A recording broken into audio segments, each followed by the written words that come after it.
Chapter 1 of The Wonderful Wizard of Oz by L. Frank Baum. Dorothy lived in the midst of the great Kansas prairies with Uncle Henry, who was a farmer, and Aunt Em, who was the farmer's wife. Their house was small, for the lumber to build it had to be carried by wagon many miles. There were 4 walls, a floor, and a roof, which made one room. This room contained a rusty-looking cooking stove, a cupboard for the dishes, a table, 3 or 4 chairs, and the beds. Uncle Henry and Aunt Em had a big bed in one corner, and Dorothy a little bed in another corner. There was no garret at all, and no cellar, except a small hole dug in the ground, called a cyclone cellar, where the family could go in case one of those great whirlwinds arose, mighty enough to crush any building in its path. It was reached by a trap-door in the middle of the floor, from which a ladder led down into the small dark hole. When Dorothy stood in the doorway and looked around, she could see nothing but the great grey prairie on every side. Not a tree nor a house broke the broad sweep of flat country that reached the edge of the sky in all directions. The sun had baked the ploughed land into a grey mass, with little cracks running through it. Even the grass was not green, for the sun had burned the tops of the long blades until they were the same grey colour to be seen everywhere. Once the house had been painted, but the sun blistered the paint and the rains washed it away, and now the house was as dull and grey as everything else. When Aunt Em came there to live, she was a young, pretty wife. The sun and wind had changed her too. They had taken the sparkle from her eyes, and had left them a sober grey. They had taken the red from her cheeks and lips, and they were grey also. She was thin and gaunt, and never smiled now. When Dorothy, who was an orphan, first came to her, Aunt Em had been so startled by the child's laughter that she would scream and press her hand upon her heart whenever Dorothy's merry voice reached her ears, and she still looked at the little girl with wonder that she could find anything to laugh at. Uncle Henry never laughed. He worked hard from morning till night, and did not know what joy was. He was grey also, from his long beard to his rough boots, and he looked stern and solemn, and rarely spoke. It was Toto that made Dorothy laugh, and saved her from growing as grey as her other surroundings. Toto was not grey. He was a little black dog, with long silky hair, and small black eyes that twinkled merrily on either side of his funny wee nose. Toto played all day long, and Dorothy played with him and loved him dearly. Today, however, they were not playing. Uncle Henry sat upon the doorstep and looked anxiously at the sky, which was even greyer than usual. Dorothy stood in the door with Toto in her arms and looked at the sky too. Aunt Em was washing the dishes. From the far north they heard a low wail of the wind, and Uncle Henry and Dorothy could see where the long grass bowed in waves before the coming storm. There now came a sharp whistling in the air from the south, and as they turned their eyes that way they saw ripples in the grass coming from that direction also. Suddenly Uncle Henry stood up. "There's a cyclone coming, Em," he called to his wife. "I'll go look after the stock." Then he ran towards the sheds where the cows and horses were kept. Aunt Em dropped her work and came to the door. One glance told her of the danger close at hand. "Quick, Dorothy!" she screamed. "Run for the cellar!" Toto jumped out of Dorothy's arms and hid under the bed, and the girl started to get him. Aunt Em, badly frightened, threw open the trap-door in the floor and climbed down the ladder into the small dark hole. Dorothy caught Toto at last and started to follow her aunt. When she was halfway across the room there came a great shriek from the wind, and the house shook so hard that she lost her footing and sat down suddenly upon the floor. A strange thing then happened. The house whirled around 2 or 3 times and slowly rose through the air. Dorothy felt as if she were going up in a balloon. The north and south winds met where the house stood, and made it the exact centre of the cyclone. In the middle of a cyclone the air is generally still, but the great pressure of the wind on every side of the house raised it up higher and higher until it was at the very top of the cyclone, and there it remained and was carried miles and miles away as easily as you could carry a feather. It was very dark, and the wind howled horribly around her, but Dorothy found she was riding quite easily. After the first few whirls around, and one other time when the house tipped badly, she felt as if she was being rocked gently like a baby in a cradle. Toto did not like it. He ran about the room, now here, now there, barking loudly. But Dorothy sat quite still on the floor and waited to see what would happen. Once Toto got too near the open trapdoor and fell in, and at first the little girl thought she had lost him, but soon she saw one of his ears sticking up through the hole, for the strong pressure of the air was keeping him up so that he could not fall. She crept to the hole, caught Toto by the ear, and dragged him into the room again, afterward closing the trapdoor so no more accidents could happen. Hour after hour passed away, and slowly Dorothy got over her fright, but she felt quite lonely, and the wind shrieked so loudly all about her that she nearly became deaf. At first she had wondered if she would be dashed to pieces when the house fell again, but as the hours passed and nothing terrible happened, she stopped worrying and resolved to wait calmly and see what the future would bring. At last she crawled over the swaying floor to her bed and lay down upon it, and Toto followed and lay down beside her. In spite of the swaying of the house and the wailing of the wind, Dorothy soon closed her eyes and fell fast asleep. She was awakened by a shock so sudden and severe that if Dorothy had not been lying on the soft bed she might have been hurt. As it was, the jar made her catch her breath and wonder what had happened, and Toto put his cold little nose into her face and whined dismally. Dorothy sat up and noticed that the house was not moving, nor was it dark, for the bright sunshine came in at the window, flooding the little room. She sprang from her bed, and with Toto at her heels ran and opened the door. The little girl gave a cry of amazement and looked about her, her eyes growing bigger and bigger at the wonderful sights she saw. The cyclone had set the house down very gently for a cyclone, in the midst of a country of marvelous beauty. There were lovely patches of green sward all about, with stately trees bearing rich and luscious fruits. Banks of gorgeous flowers were on every hand, and birds with rare and brilliant plumage sang and fluttered in the trees and bushes. A little way off was a small brook, rushing and sparkling along between green banks, and murmuring in a voice very grateful to a little girl who had lived so long on the dry grey prairies. While she stood looking eagerly at the strange and beautiful sights, she noticed coming toward her a group of the queerest people she had ever seen. They were not as big as the grown folk she had always been used to, but neither were they very small. In fact, they seemed about as tall as Dorothy, who was a well-grown child for her age, although they were, so far as looks go, many years older. 3 were men and 1 a woman, and all were oddly dressed. They wore round hats that rose to a small point a foot above their heads, with little bells around the brims that tinkled sweetly as they moved. The hats of the men were blue, the little woman's hat was white, and she wore a white gown that hung in plaits from her shoulders. Over it were sprinkled little stars that glistened in the sun like diamonds. The men were dressed in blue of the same shade as their hats, and wore well-polished boots with a deep roll of blue at the tops. The men, Dorothy thought, were about as old as Uncle Henry, for 2 of them had beards. But the little woman was doubtless much older. Her face was covered with wrinkles, her hair was nearly white, and she walked rather stiffly. When these people drew near the house where Dorothy was standing in the doorway, they paused and whispered among themselves, as if afraid to come farther. But the little old woman walked up to Dorothy, made a low bow, and said in a sweet voice, "You are welcome, most noble sorceress, to the land of the Munchkins.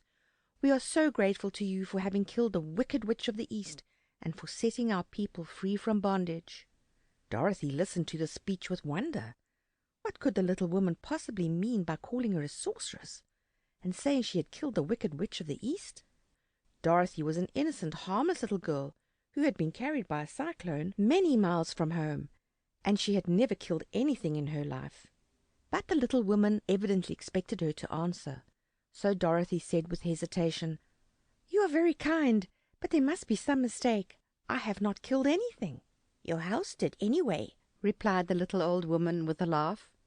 "And that's the same thing. See," she continued, pointing to the corner of the house. "There are her 2 toes, still sticking out from under a block of wood. Dorothy looked and gave a little cry of fright. There indeed, just under the corner of the great beam the house rested on, 2 feet were sticking out, shod in silver shoes with pointed toes.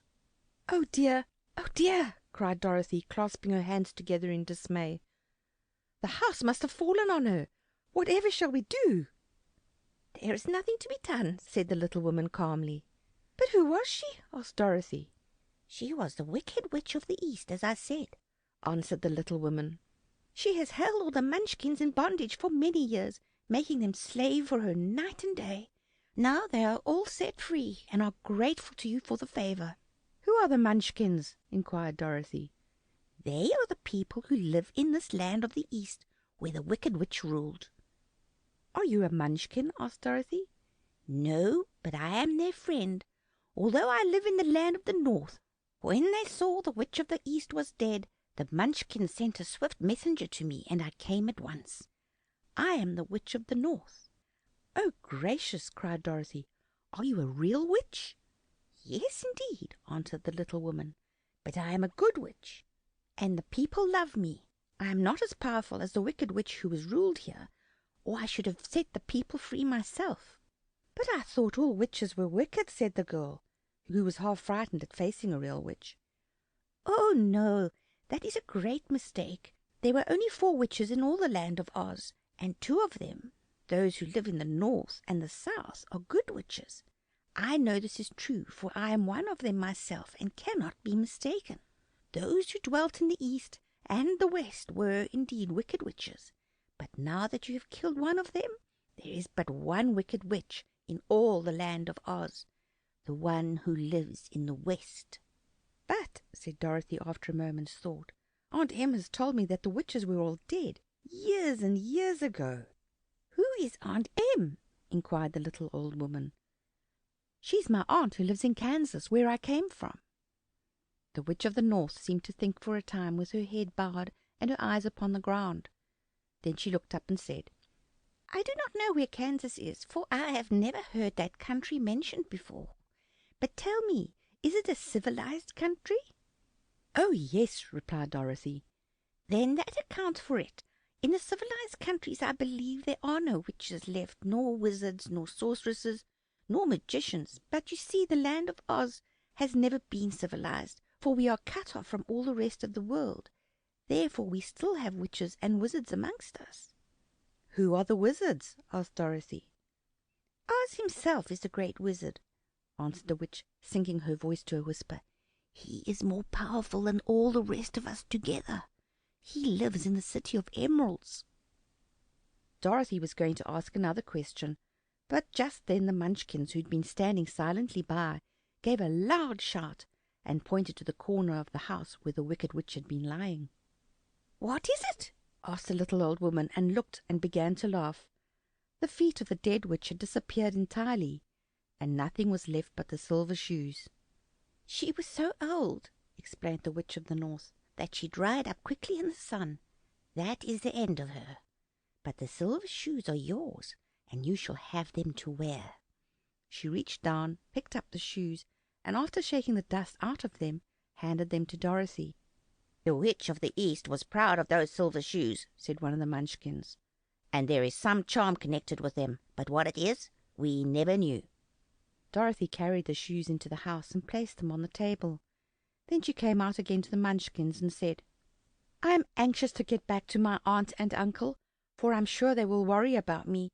Can you help me find my way?" The Munchkins and the witch first looked at one another, then at Dorothy, and then shook their heads. "At the east, not far from here," said one, "there is a great desert, and none could live to cross it." "It is the same at the south," said another, "for I have been there and seen it. The south is the country of the Quadlings." "I'm told," said the third man, "that it is the same at the west, and the country where the Winkies live is ruled by the Wicked Witch of the West, who would make you her slave if you passed her way." "The north is my home," said the old lady, "and at its edge is the same great desert that surrounds this land of Oz. I'm afraid, my dear, you will have to live with us." Dorothy began to sob at this, for she felt lonely among all these strange people. Her tears seemed to grieve the kind-hearted Munchkins, for they immediately took out their handkerchiefs and began to weep also. As for the little old woman, she took off her cap and balanced the point on the end of her nose, while she counted 1, 2, 3 in a solemn voice. At once the cap changed into a slate, on which was written in big white chalk marks, "Let Dorothy go to the City of Emeralds." The little old woman took the slate from her nose, and having read the words on it, asked, "Is your name Dorothy, my dear?" "Yes," answered the child, looking up and drying her tears. "Then you must go to the City of Emeralds. Perhaps Oz will help you." "Where is the city?" asked Dorothy. "It is exactly in the center of the country, and is ruled by Oz, the great wizard I told you of." "Is he a good man?" inquired the girl anxiously. "He is a good wizard. Whether he is a man or not I cannot tell, for I have never seen him." "How can I get there?" asked Dorothy. "You must walk. It is a long journey through a country that is sometimes pleasant and sometimes dark and terrible. However, I will use all the magic arts I know of to keep you from harm." "Won't you go with me?" pleaded the girl, who had begun to look upon the little old woman as her only friend. "No, I cannot do that," she replied, "but I will give you my kiss, and no one will dare injure a person who has been kissed by the Witch of the North." She came up close to Dorothy and kissed her gently on the forehead. Where her lips touched the girl, they left a round shining mark, as Dorothy found out soon after. "The road to the City of Emeralds is paved with yellow brick," said the witch, "so you cannot miss it. When you get to Oz, do not be afraid of him, but tell your story and ask him to help you. Goodbye, my dear." The 3 Munchkins bowed low to her and wished her a pleasant journey, after which they walked away through the trees. The witch gave Dorothy a friendly little nod, whirled around on her left heel 3 times, and straightway disappeared, much to the surprise of little Toto, who barked after her loudly enough when she had gone, because he had been afraid to even growl while she stood by. But Dorothy, knowing her to be a witch, had expected her to disappear in just that way, and was not surprised in the least.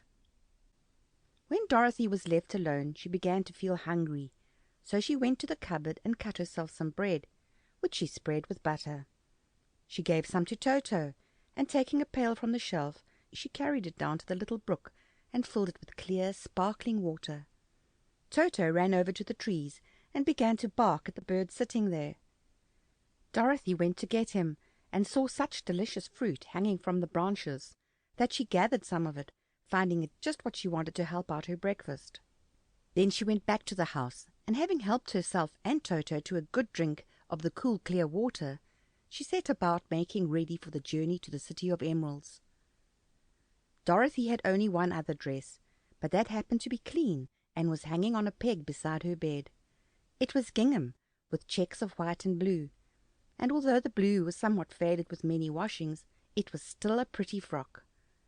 The girl washed herself carefully, dressed herself in the clean gingham, and tied her pink sunbonnet on her head. She took a little basket and filled it with bread from the cupboard, laying a white cloth over the top. Then she looked down at her feet and noticed how old and worn her shoes were. "They surely will never do for a long journey, Toto," she said, and Toto looked up into her face with his little black eyes and wagged his tail to show her he knew what she meant. At that moment Dorothy saw lying on the table the silver shoes that had belonged to the Witch of the East. "I wonder if they will fit me," she said to Toto. "They would be just the thing to take a long walk in, for they could not wear out." She took off her old leather shoes and tried on the silver ones, which fitted her as well as if they had been made for her. Finally she picked up her basket. "Come along, Toto," she said. "We will go to the Emerald City and ask the great Oz how to get back to Kansas again." She closed the door, locked it, and put the key carefully in the pocket of her dress, and so with Toto trotting along soberly behind her, she started on her journey. There were several roads nearby, but it did not take her long to find the one paved with yellow brick. Within a short time she was walking briskly towards the Emerald City, her silver shoes tinkling merrily on the hard yellow road bed. The sun shone bright, and the birds sang sweet, and Dorothy did not feel nearly as bad as you might think a little girl would, who had been suddenly whisked away from her own country and set down in the midst of a strange land. She was surprised as she walked along to see how pretty the country road was about her. There were neat fences at the sides of the road, painted a dainty blue color, and beyond them were fields of grain and vegetables in abundance. Evidently the Munchkins were good farmers, and able to raise large crops. Once in a while she would pass a house, and the people came out to look at her and bow low as she went by, for everyone knew she had been the means of destroying the wicked witch and setting them free from bondage. The houses of the Munchkins were odd-looking dwellings, for each was round, with a big dome for a roof. All were painted blue, for in this country of the East, blue was the favorite color. Towards evening, when Dorothy was tired with her long walk, and began to wonder where she would pass the night, she came to a house rather larger than the rest. On the green lawn before it many men and women were dancing. 5 little fiddlers played as loudly as possible, and the people were laughing and singing, while a big table nearby was loaded with delicious fruits and nuts, pies and cakes, and many other good things to eat. The people greeted Dorothy kindly, and invited her to supper and to pass the night with them, for this was the home of one of the richest Munchkins in the land, and his friends were gathered with him to celebrate their freedom from the bondage of the wicked witch. Dorothy ate a hearty supper, and was waited upon by the rich Munchkin himself, whose name was Bock. Then she sat down upon a settee and watched the people dance. When Bock saw her silver shoes, he said, "You must be a great sorceress." "Why?" asked the girl. "Because you wear silver shoes and have killed the wicked witch. Besides, you have white in your frock, and only witches and sorceresses wear white." "My dress is blue and white checked," said Dorothy, smoothing out the wrinkles in it. "It is kind of you to wear that," said Bock. "Blue is the color of the Munchkins, and white is the witch color, so we know you are a friendly witch." Dorothy did not know what to say to this, for all the people seemed to think her a witch, and she knew very well she was only an ordinary little girl who had come by the chance of a cyclone into a strange land. When she had tired watching the dancing, Bock led her into the house, where he gave her a room with a pretty bed in it. The sheets were made of blue cloth, and Dorothy slept soundly in them till morning, with Toto curled up on the blue rug beside her. She ate a hearty breakfast, and watched a wee Munchkin baby, who played with Toto and pulled his tail, and crowed and laughed in a way that greatly amused Dorothy. Toto was a fine curiosity to all the people, for they had never seen a dog before. "How far is it to the Emerald City?" the girl asked. "I do not know," answered Bock gravely, "for I have never been there. It is better for people to keep away from Oz, unless they have business with them. But it's a long way to the Emerald City, and it will take you many days. The country here is rich and pleasant, but you must pass through rough and dangerous places before you reach the end of your journey." This worried Dorothy a little, but she knew that only the great Oz could help her to get to Kansas again, so she bravely resolved not to turn back.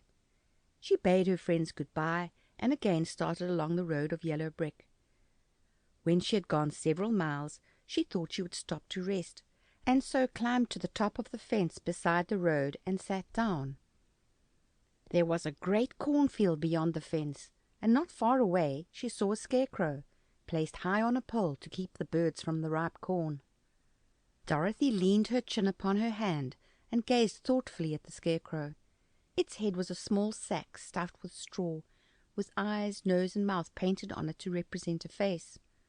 An old pointed blue hat that had belonged to some Munchkin was perched on his head, and the rest of the figure was a blue suit of clothes, worn and faded, which had also been stuffed with straw.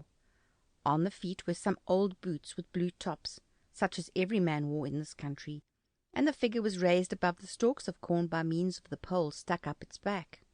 While Dorothy was looking earnestly into the queer painted face of the scarecrow, she was surprised to see one of his eyes slowly wink at her. She thought she must have been mistaken at first, for none of the scarecrows in Kansas ever wink. But presently the figure nodded its head to her in a friendly way.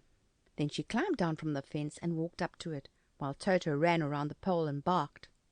"Good day," said the scarecrow in rather a husky voice. "Did you speak?" asked the girl in wonder. "Certainly," answered the scarecrow. How do you do?" "I'm pretty well, thank you," replied Dorothy politely. "How do you do?" "I'm not feeling well," said the Scarecrow with a smile, "for it's very tedious being perched up here night and day to scare away crows." "Can't you get down?" asked Dorothy. "No, for this pole is stuck up my back. If you will please take away the pole, I shall be greatly obliged to you." Dorothy reached up both arms and lifted the figure off the pole, for being stuffed with straw it was quite light.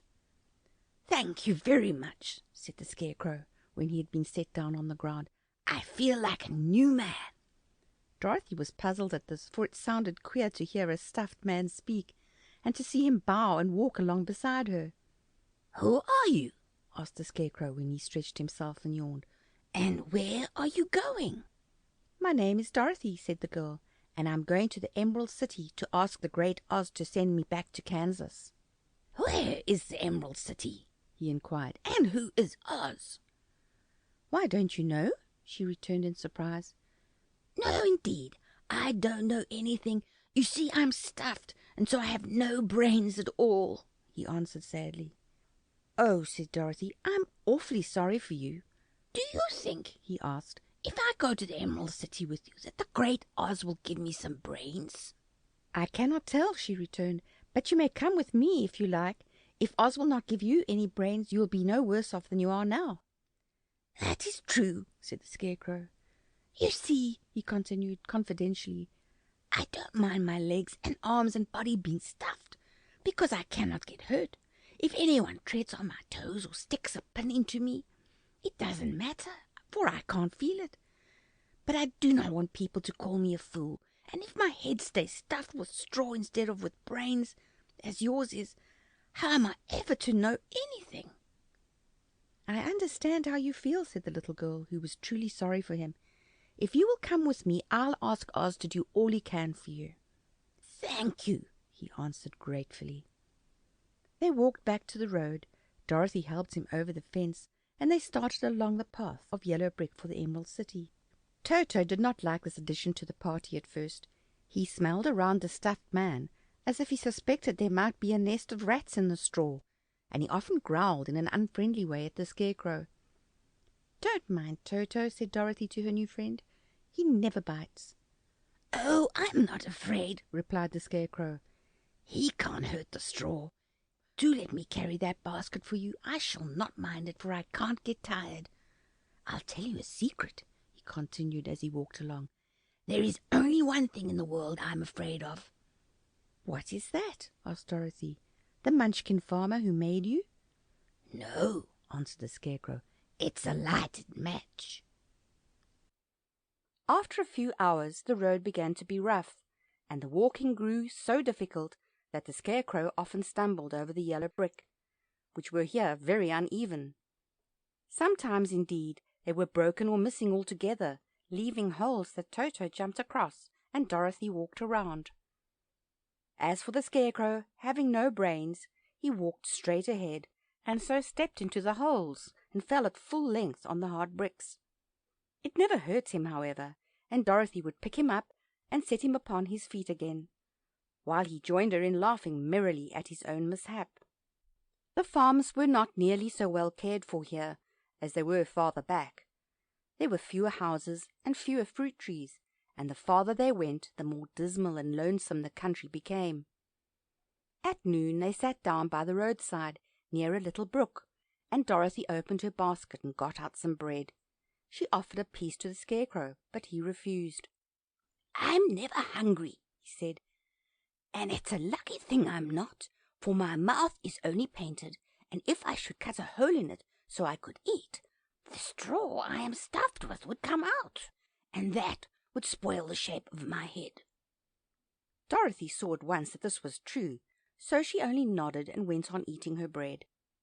"Tell me something about yourself and the country you came from," said the Scarecrow, when she had finished her dinner. So she told him all about Kansas, and how grey everything was there, and how the cyclone had carried her to this queer land of Oz. The Scarecrow listened carefully and said, "I cannot understand why you should wish to leave this beautiful country and go back to the dry, grey place you call Kansas." "That is because you have no brains," answered the girl. "No matter how dreary and grey our homes are, we people of flesh and blood would rather live there than in any other country, be it ever so beautiful. There is no place like home." The Scarecrow sighed. "Of course I cannot understand it," he said. "If your heads were stuffed with straw like mine, you would probably all live in the beautiful places, and then Kansas would have no people at all. It is fortunate for Kansas that you have brains." "Won't you tell me a story while we are resting?" asked the child. The Scarecrow looked at her reproachfully and answered, "My life has been so short that I really know nothing whatever. I was only made day before yesterday. What happened in the world before that time is all unknown to me. Luckily, when the farmer made my head, one of the first things he did was to paint my ears, so that I heard what was going on. There was another munchkin with him, and the first thing I heard was the farmer saying, 'How do you like those ears?' 'They aren't straight,' answered the other. 'Never mind,' said the farmer, 'they are ears just the same,' which was true enough. 'Now I'll make the eyes,' said the farmer. So he painted my right eye, and as soon as it was finished, I found myself looking at him and everything around me with a great deal of curiosity, for this was my first glimpse of the world. 'That's rather a pretty eye,' remarked the munchkin who was watching the farmer. 'Blue paint is just the colour for eyes. I think I'll make the other a little bigger,' said the farmer, and when the second eye was done, I could see much better than before. Then he made my nose and my mouth, but I did not speak, because at that time I didn't know what a mouth was for. I had the fun of watching them make my body and my arms and legs, and when they fastened on my head, at last I felt very proud, for I thought I was just as good a man as anyone. 'This fellow will scare the crows fast enough,' said the farmer. 'He looks just like a man.' 'Why, he is a man,' said the other, and I quite agreed with him. The farmer carried me under his arm to the cornfield and set me up on a tall stick where you found me. He and his friends soon after walked away and left me alone. I did not like to be deserted this way, so I tried to walk after them, but my feet would not touch the ground, and I was forced to stay on that pole. It was a lonely life to lead, for I had nothing to think of, having been made such a little while before. Many crows and other birds flew into the cornfield, but as soon as they saw me they flew away again, thinking I was a munchkin, and this pleased me and made me feel that I was quite an important person. By and by an old crow flew near me, and after looking at me carefully, he perched upon my shoulder and said, "I wonder if that farmer thought to fool me in this clumsy manner. Any crow of sense could see that you are only stuffed with straw." Then he hopped down at my feet and ate all the corn he wanted. The other birds, seeing he was not harmed by me, came to eat the corn too, so in a short time there was a great flock of them about me. I felt sad at this, for it showed I was not such a good scarecrow after all. But the old crow comforted me, saying, "If you only had brains in your head, you would be as good a man as any of them, and a better man than some of them. Brains are not the only things worth having in this world, no matter whether one is a crow or a man." After the crows had gone, I thought this over, and decided I would try hard to get some brains. By good luck you came along and pulled me off the stake, and from what you say, I'm sure the great Oz will give me brains as soon as we get to the Emerald City. "I hope so," said Dorothy earnestly, "since you seem anxious to have them." "Oh, yes, I am anxious," returned the Scarecrow. "It is such an uncomfortable feeling to know one is a fool." "Well," said the girl, "let us go," and she handed the basket to the Scarecrow. There were no fences at all by the roadside now, and the land was rough and untilled.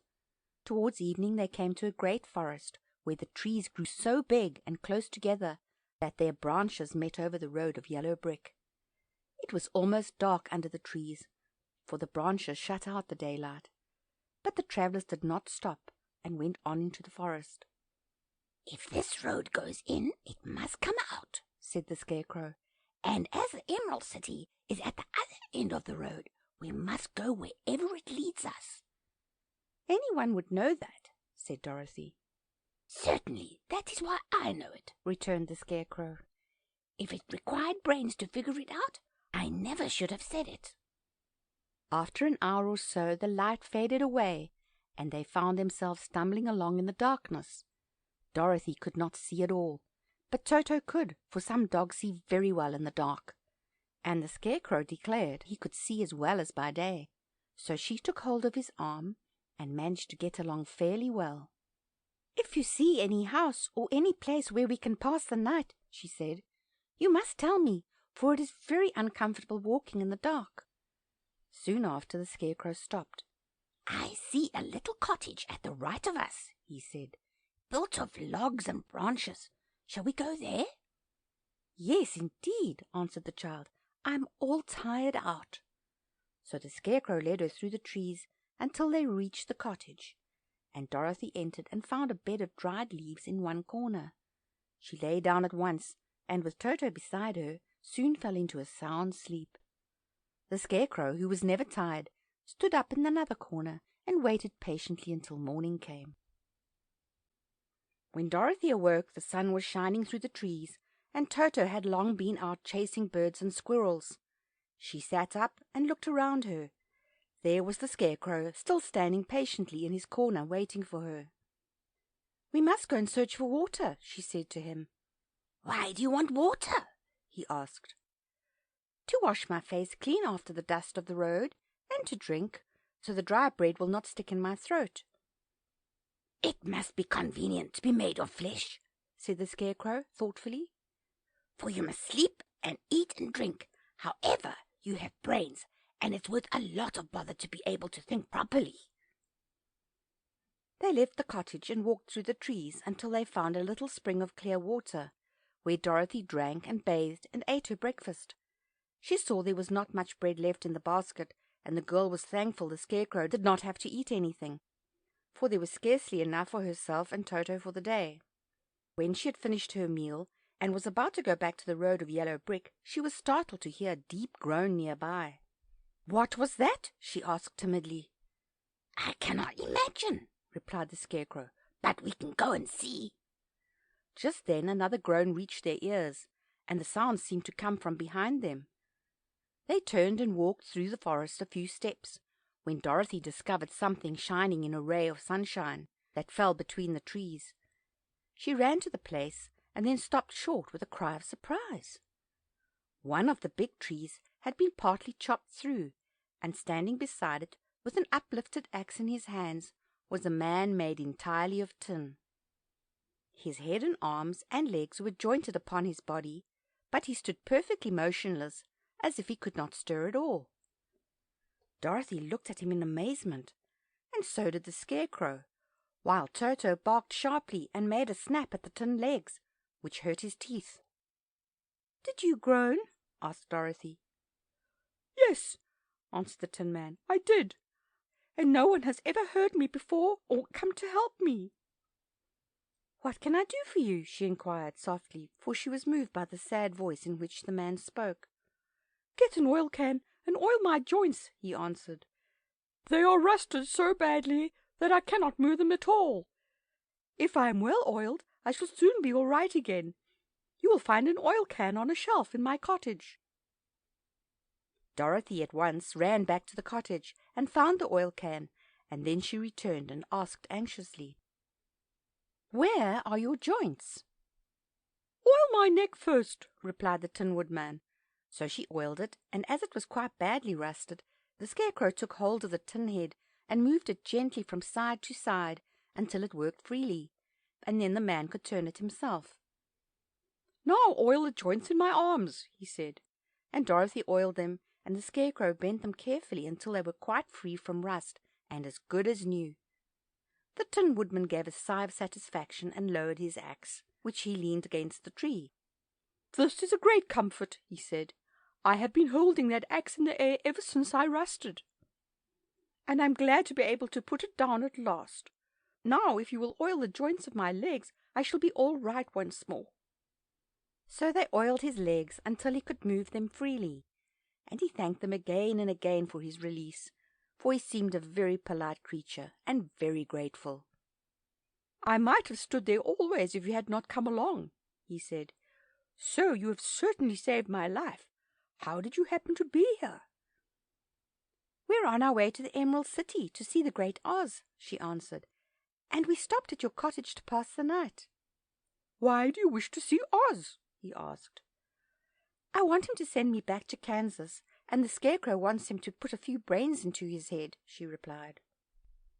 The Tin Woodman appeared to think deeply for a moment. Then he said, "Do you suppose Oz could give me a heart?" "Why, I guess so," Dorothy answered. "It would be as easy as to give the Scarecrow brains." "True," the Tin Woodman returned. "So if you will allow me to join your party, I will also go to the Emerald City and ask Oz to help me." "Come along," said the Scarecrow heartily, and Dorothy added that she would be pleased to have his company. So the Tin Woodman shouldered his axe, and they all passed through the forest until they came to the road that was paved with yellow brick. The Tin Woodman had asked Dorothy to put the oil can in her basket. "For," he said, "if I should get caught in the rain and rust again, I would need the oil can badly." It was a bit of good luck to have their new comrade join the party, for soon after they had begun their journey again, they came to a place where the trees and branches grew so thick over the road that the travellers could not pass. But the Tin Woodman set to work with his axe, and chopped so well that soon he cleared a passage for the entire party. Dorothy was thinking so earnestly as they walked along that she did not notice when the Scarecrow stumbled into a hole and rolled over to the side of the road. Indeed, he was obliged to call her to help him again. "Why didn't you walk round the hole?" asked the Tin Woodman. "I don't know enough," replied the Scarecrow cheerfully. "My head is stuffed with straw, you know, and that is why I'm going to Oz to ask him for some brains." "Oh, I see," said the Tin Woodman. "But after all, brains are not the best things in the world." "Have you any?" inquired the Scarecrow. "No, my head is quite empty," answered the Woodman. "But once I had brains and a heart also. So having tried them both, I should much rather have a heart." "And why is that?" asked the Scarecrow. "I will tell you my story, and then you will know." So while they were walking through the forest, the Tin Woodman told the following story. "I was born the son of a woodman who chopped down trees in the forest and sold the wood for a living. When I grew up, I too became a wood chopper, and after my father died, I took care of my old mother as long as she lived. Then I made up my mind that instead of living alone, I would marry, so that I might not become lonely. There was one of the Munchkin girls who was so beautiful that I soon grew to love her with all my heart. She, on her part, promised to marry me as soon as I could earn enough money to build a better house for her. So I set to work harder than ever. But the girl lived with an old woman who did not want her to marry anyone, for she was so lazy she wished the girl to remain with her and do the cooking and the housework. So the old woman went to the Wicked Witch of the East and promised her 2 sheep and a cow if she would prevent the marriage. Thereupon the Wicked Witch enchanted my axe, and when I was chopping away at my best one day, for I was anxious to get the new house and my wife as soon as possible, the axe slipped all at once and cut off my left leg. This at first seemed a great misfortune, for I knew a one-legged man could not do very well as a wood chopper, so I went to a tinsmith and had him made me a new leg out of tin. The leg worked very well once I was used to it, but my action angered the Wicked Witch of the East, for she had promised the old woman I should not marry the pretty Munchkin girl. When I began chopping again, my axe slipped and cut off my right leg. Again I went to the tinner, and again he made me a leg out of tin. After this, the enchanted axe cut off my arms, one after the other. But, nothing daunted, I had them replaced with tin ones. The wicked witch then made the axe slip and cut off my head, and at first I thought that was the end of me, but the tinner happened to come along, and he made me a new head out of tin. I thought I had beaten the wicked witch then, and I worked harder than ever, but I little knew how cruel my enemy could be. She thought of a new way to kill my love for the beautiful Munchkin maiden, and made my axe slip again, so that it cut right through my body, splitting me into two halves. Once more the tinner came to my help, and made me a body of tin, fastening my tin arms and legs and head to it by means of joints, so that I could move around as well as ever. But alas, I had now no heart, so that I lost all my love for the Munchkin girl, and did not care whether I married her or not. I suppose she is still living with the old woman, waiting for me to come after her. My body shone so brightly in the sun that I felt very proud of it, and it did not matter now if my axe slipped, for it could not cut me. There was only one danger, that my joints would rust, but I kept an oil can in my cottage, and took care to oil myself whenever I needed it. However, there came a day when I forgot to do this, and being caught in a rainstorm before I thought of the danger, my joints had rusted, and I was left to stand in the woods until you came to help me. It was a terrible thing to undergo, but during the year I stood there, I had time to think that the greatest loss I had known was the loss of my heart. While I was in love, I was the happiest man on earth, but no one can love who has not a heart, and so I am resolved to ask Oz to give me one. If he does, I will go back to the Munchkin maiden and marry her." Both Dorothy and the Scarecrow had been greatly interested in the story of the Tin Woodman. Now they knew why he was so anxious to get a new heart. "All the same," said the Scarecrow, "I shall ask for brains instead of a heart, for a fool would not know what to do with a heart if he had one." "I shall take the heart," returned the Tin Woodman, "for brains do not make one happy, and happiness is the best thing in the world." Dorothy did not say anything, for she was puzzled to know which of the two friends was right, and she decided if she could only get back to Kansas and Aunt Em, it did not matter so much whether the Woodman had no brains and the Scarecrow had no heart, or each got what he wanted. What worried her most was that the bread was nearly gone, and another meal for herself and Toto would empty the basket. To be sure, neither the Woodman nor the Scarecrow ever ate anything, but she was not made of tin nor straw, and could not live unless she was fed. All this time Dorothy and her companions had been walking through the thick woods. The road was still paved with yellow brick, but these were much covered by dried branches and dead leaves from the trees, and the walking was not at all good. There were few birds in this part of the forest, for birds love the open country where there is plenty of sunshine, but now and then there came a deep growl from some wild animal hidden among the trees. These sounds made the little girl's heart beat fast, for she did not know what made them. But Toto knew, and he walked close to Dorothy's side, and did not even bark in return. "How long will it be," the child asked of the Tin Woodman, "before we are out of the forest?" "I cannot tell," was the answer, "for I have never been to the Emerald City, but my father went there once when I was a boy, and he said it was a long journey through a dangerous country. Although nearer to the city where Oz dwells, the country is beautiful. But I am not afraid so long as I have my oil can, and nothing can hurt the Scarecrow, while you bear on your forehead the mark of the good witch's kiss, and that will protect you from harm." "But Toto," said the girl anxiously, "what will protect him?"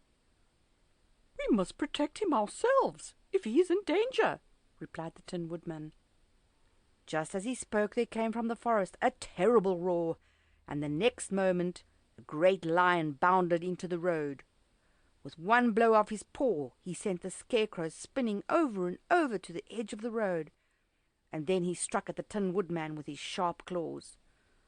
But to the lion's surprise he could make no impression on the tin, although the Woodman fell over in the road and lay still. Little Toto, now that he had an enemy to face, ran barking towards the lion, and the great beast had opened his mouth to bite the dog, when Dorothy, fearing Toto would be killed, and heedless of danger, rushed forward and slapped the lion upon his nose as hard as she could, while she cried out, "Don't you dare to bite Toto! You ought to be ashamed of yourself, a big beast like you, to bite a poor little dog." "I didn't bite him," said the lion, as he rubbed his nose with his paw where Dorothy had hit it. "No, but you tried to," she retorted. "You're nothing but a big coward."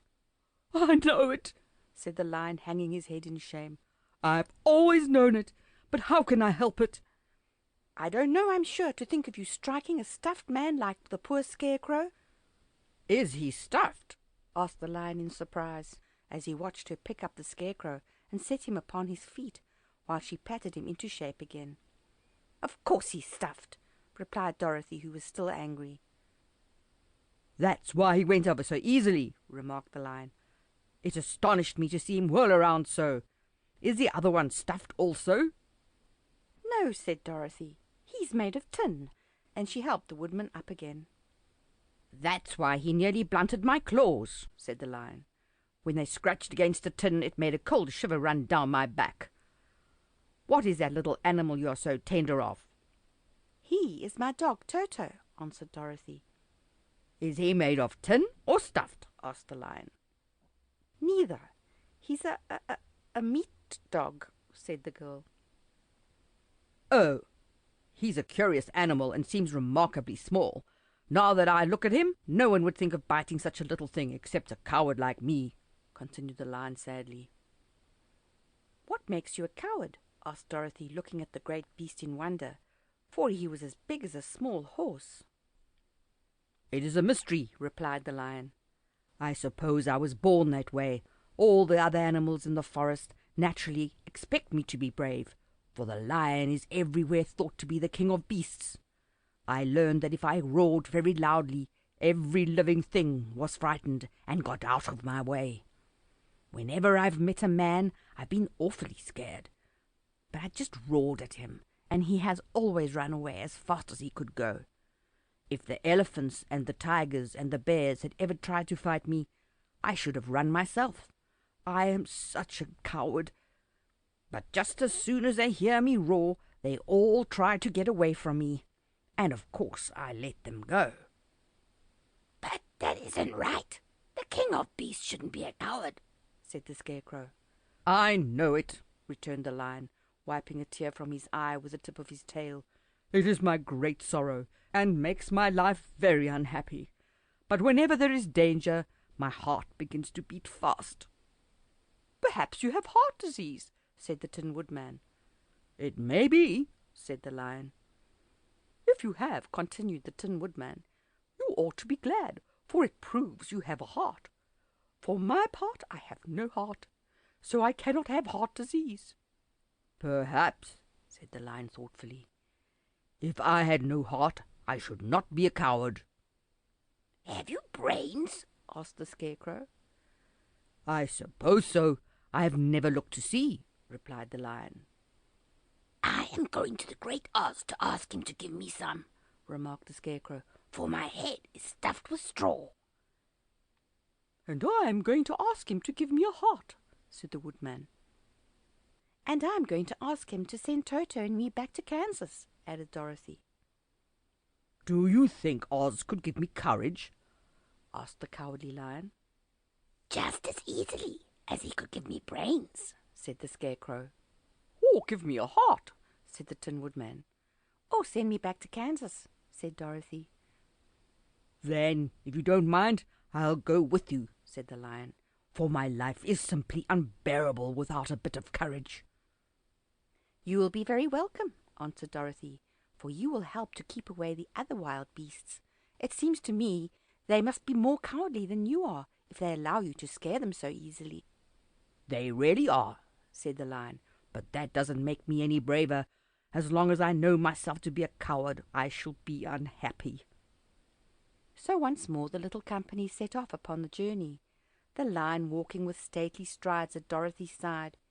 Toto did not approve this new comrade at first, for he could not forget how nearly he had been crushed between the lion's great jaws.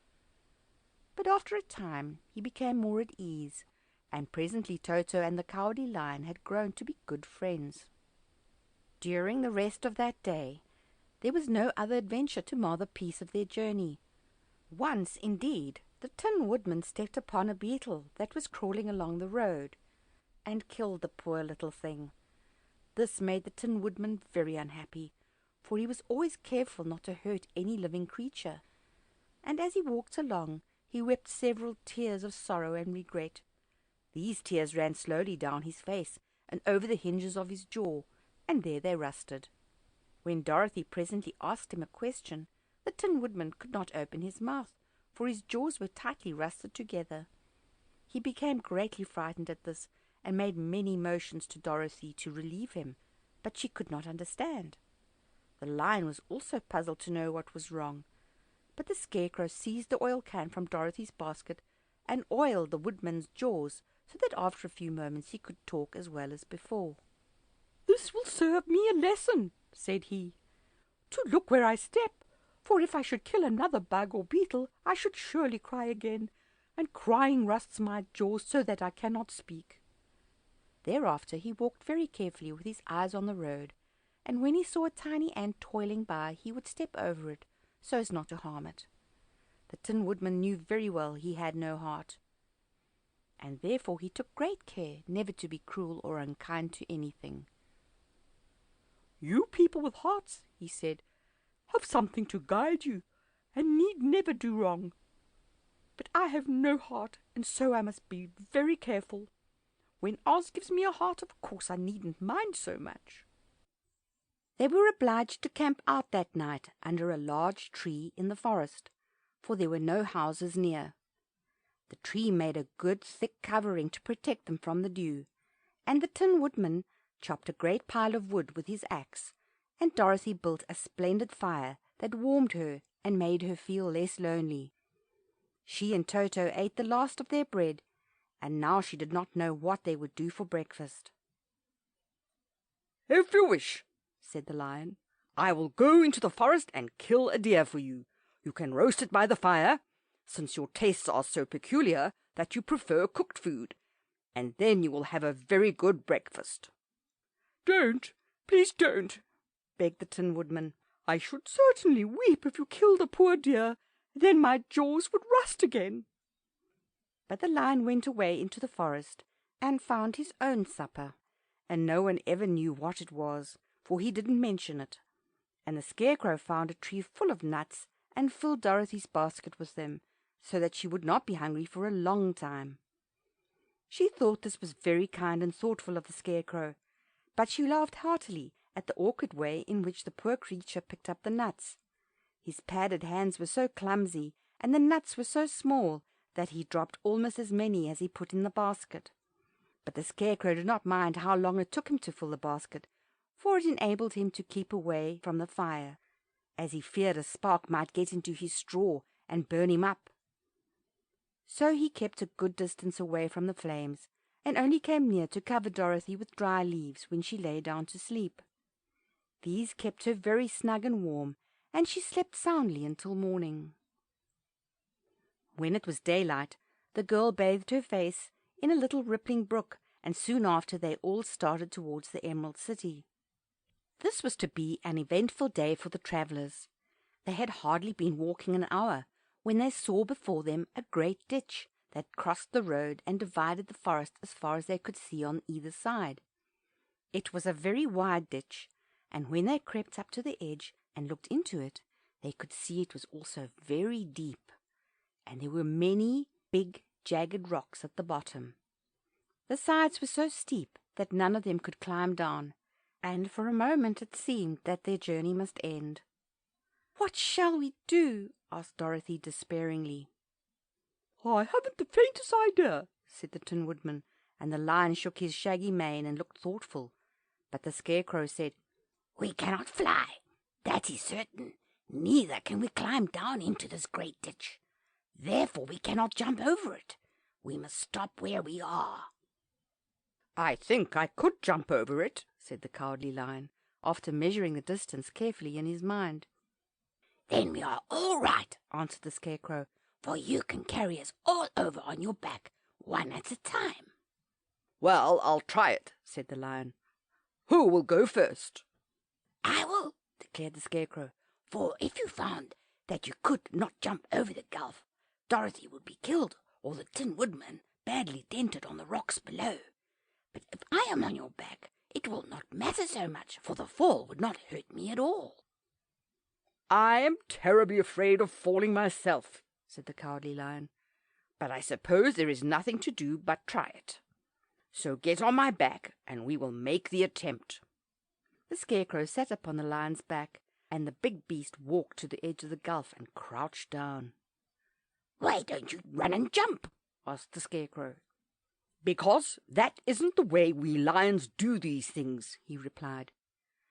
Then, giving a great spring, he shot through the air and landed safely on the other side.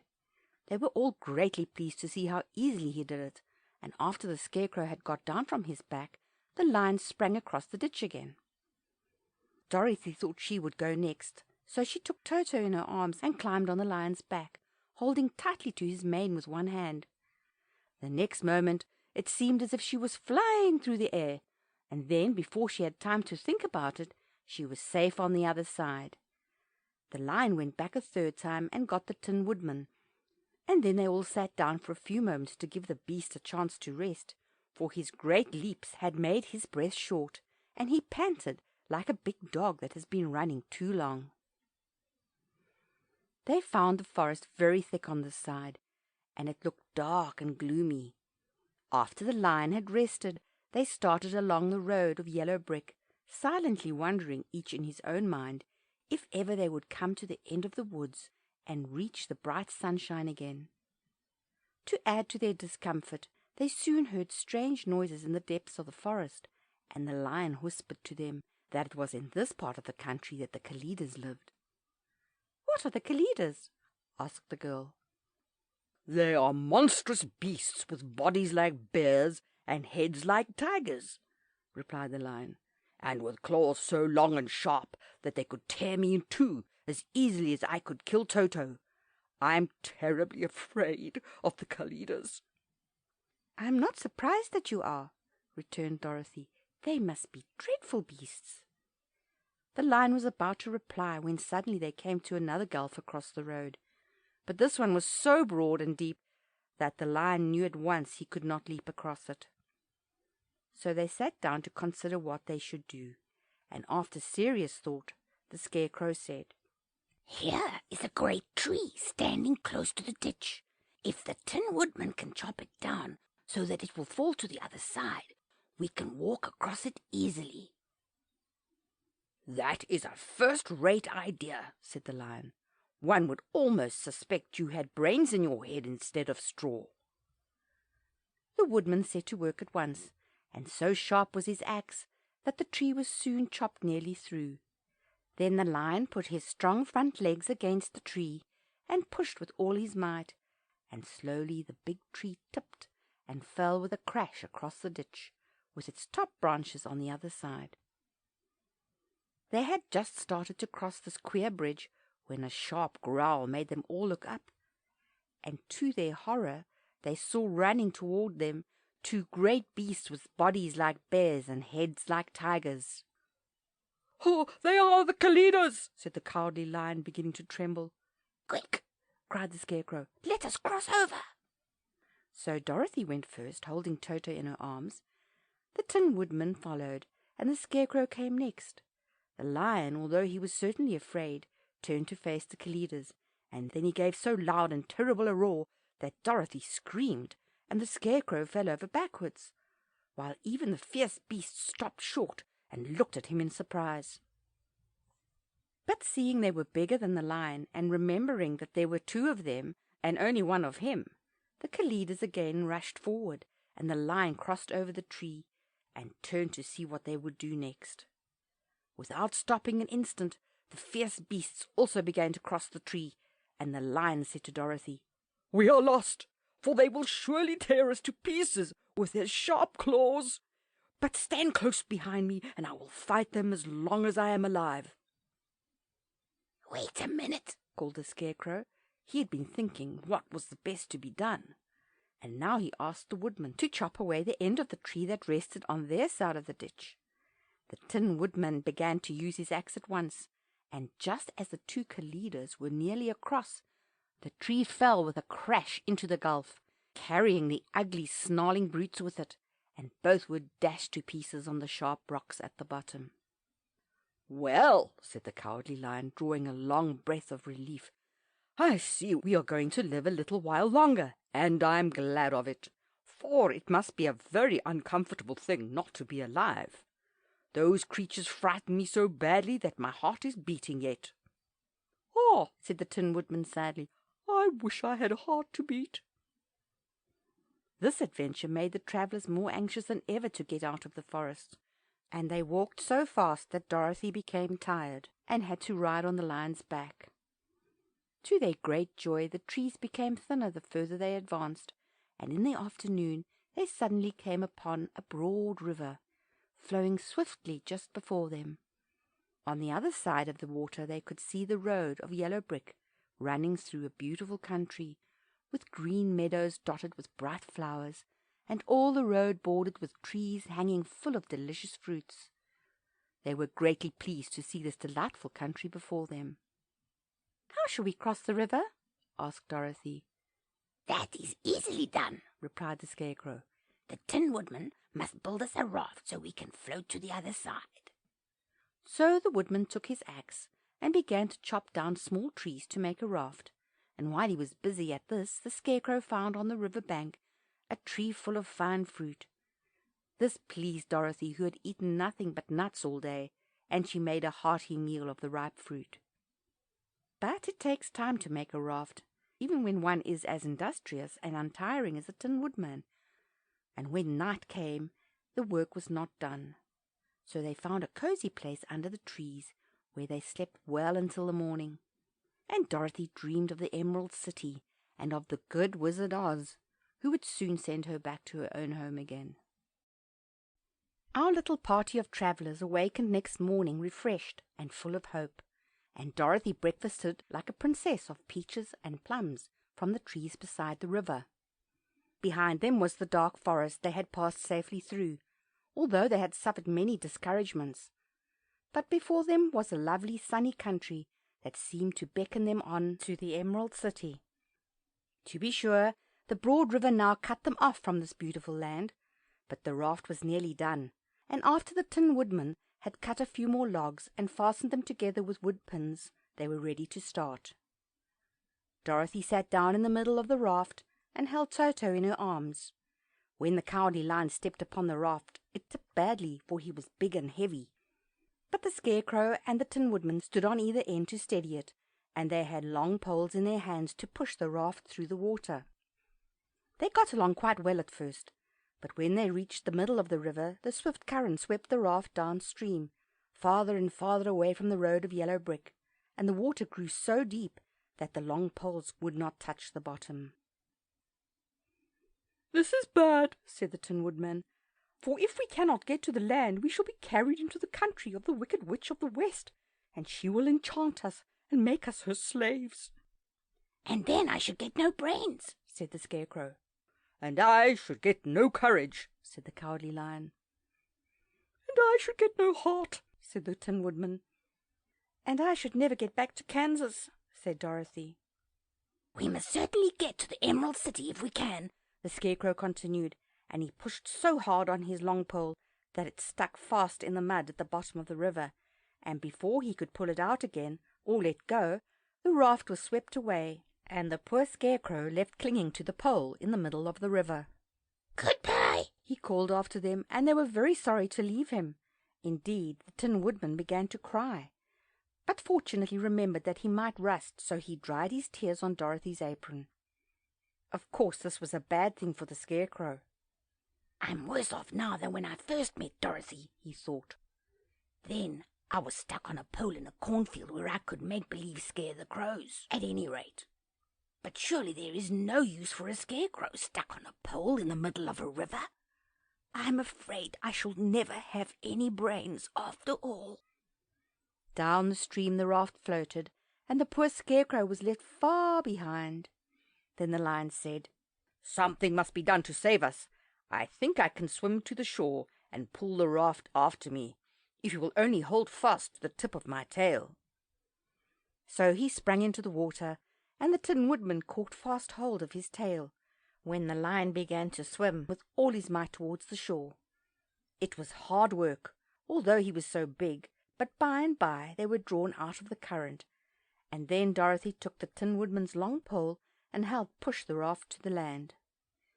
They were all tired out when they reached the shore at last, and stepped off upon the pretty green grass, and they also knew that the stream had carried them a long way past the road of yellow brick that led to the Emerald City.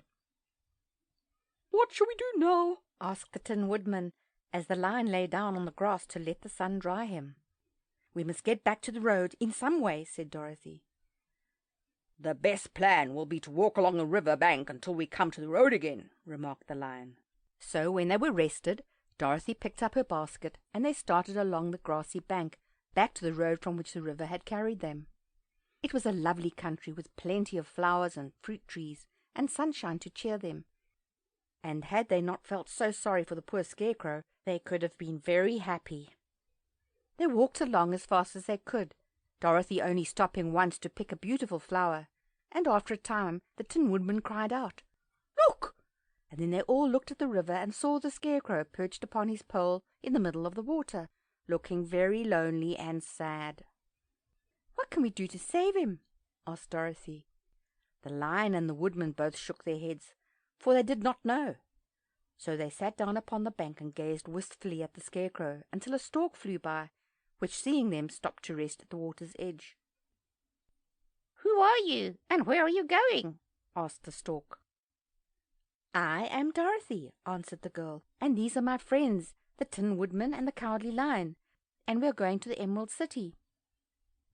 "This isn't the road," said the stork, as she twisted her long neck and looked sharply at the queer party. "I know it," returned Dorothy, "but we have lost the Scarecrow and are wondering how we shall get him again." "Where is he?" asked the stork. "Over there in the river," answered the girl. "If he wasn't so big and heavy, I would get him for you," remarked the stork. "He isn't heavy a bit," said Dorothy eagerly, "for he is stuffed with straw, and if you will bring him back to us, we shall thank you ever and ever so much." "Well, I'll try," said the stork, "but if I find he's too heavy to carry, I shall have to drop him in the river again." So the big bird flew into the air and over the water till she came to where the Scarecrow was perched upon his pole. Then the stork, with her great claws, grabbed the Scarecrow by the arm and carried him up into the air and back to the bank, where Dorothy and the lion and the Tin Woodman and Toto were sitting. When the Scarecrow found himself among his friends again, he was so happy that he hugged them all, even the lion and Toto. And as they walked along, he sang "Toldy-ridey-o." At every step he felt so gay.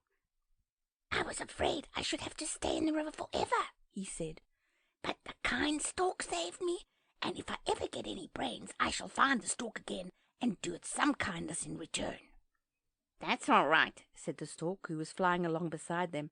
"I always like to help anyone in trouble, but I must go now, for my babies are waiting in the nest for me. I hope you will find the Emerald City and that Oz will help you." "Thank you," replied Dorothy, and then the kind stork flew into the air and was soon out of sight. They walked along listening to the singing of the bright-coloured birds, and looking at the lovely flowers, which now became so thick that the ground was carpeted with them. There were big yellow and white and blue and purple blossoms, besides great clusters of scarlet poppies, which were so brilliant in colour they almost dazzled Dorothy's eyes. "Aren't they beautiful?" the girl asked as she breathed in the spicy scent of the flowers. "I suppose so," answered the Scarecrow. "When I have brains, I shall probably like them better." "If only I had a heart, I should love them," added the Tin Woodman. "I always did like flowers," said the lion. "They seem so helpless and frail, but there are none in the forest so bright as these." They now came upon more and more of the big scarlet poppies, and fewer of the other flowers, and soon they found themselves in the midst of a great meadow of poppies.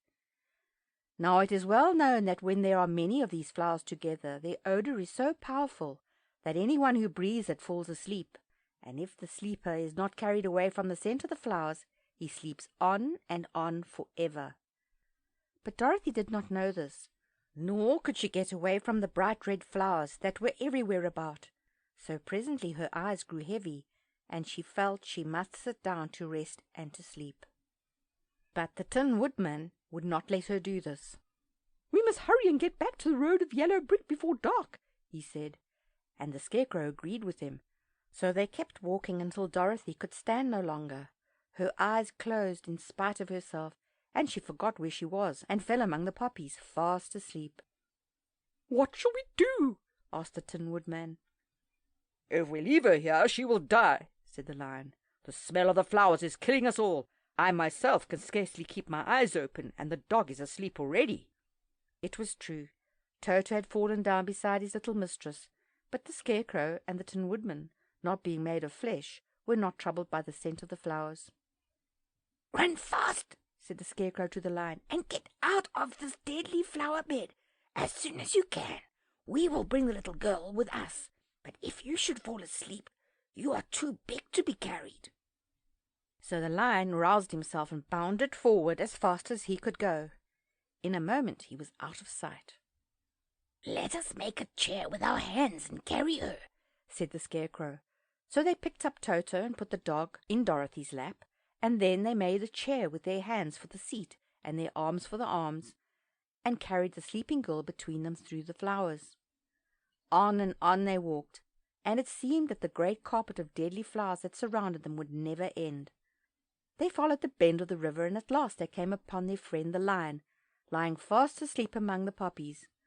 The flowers had been too strong for the huge beast, and he had given up at last, and fallen only a short distance from the end of the poppy bed, where the sweet grass spread in beautiful green fields before them. "We can do nothing for him," said the Tin Woodman sadly, "for he is much too heavy to lift.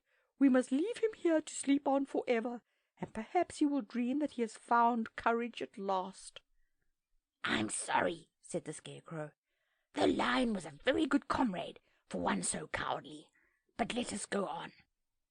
They carried the sleeping girl to a pretty spot beside the river, far enough from the poppy field to prevent her breathing any more of the poison of the flowers. And here they laid her gently on the soft grass, and waited for the fresh breeze to waken her. "We cannot be far from the road of yellow brick now," remarked the Scarecrow as he stood beside the girl, "for we have come nearly as far as the river carried us away." The Tin Woodman was about to reply when he heard a low growl, and turning his head, which worked beautifully on hinges, he saw a strange beast come bounding over the grass towards them. It was indeed a great yellow wild cat, and the Woodman thought it must be chasing something, for its ears were lying close to its head, and its mouth was wide open, showing 2 rows of ugly teeth, while its red eyes glowed like balls of fire.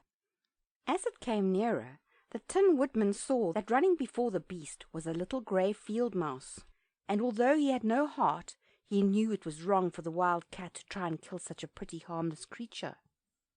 So the Woodman raised his axe, and as the wild cat ran by, he gave it a quick blow that cut the beast's head clean off from its body, and it rolled over at his feet in 2 pieces.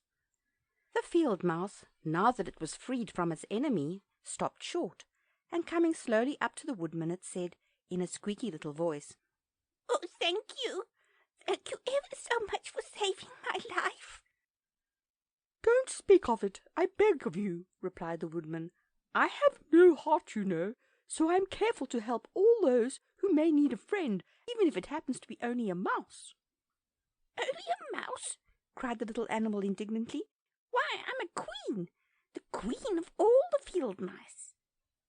"Oh, indeed," said the Woodman, making a bow. "Therefore you have done a great deed, as well as a brave one, in saving my life," added the Queen. At that moment several mice were seen running up as fast as their little legs could carry them, and when they saw their Queen they exclaimed, "Oh, your Majesty, we thought you would be killed. How did you manage to escape the great wild cat?" and they all bowed so low to the little Queen that they almost stood upon their heads. "This funny Tin Man," she answered, "killed the wild cat and saved my life, so hereafter you must all serve him and obey his slightest wish." "We will!" cried all the mice in shrill chorus. And then they scampered in all directions, for Toto had awakened from his sleep, and seeing all these mice around him, he gave one bark of delight and jumped right into the middle of the group. Toto had always loved to chase mice when he lived in Kansas, and he saw no harm in it.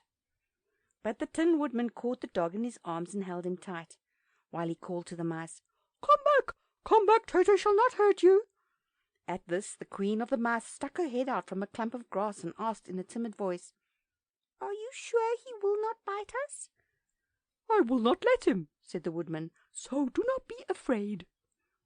One by one the mice came creeping back, and Toto did not bark again, although he tried to get out of the woodman's arms, and would have bitten him had he not known very well he was made of tin.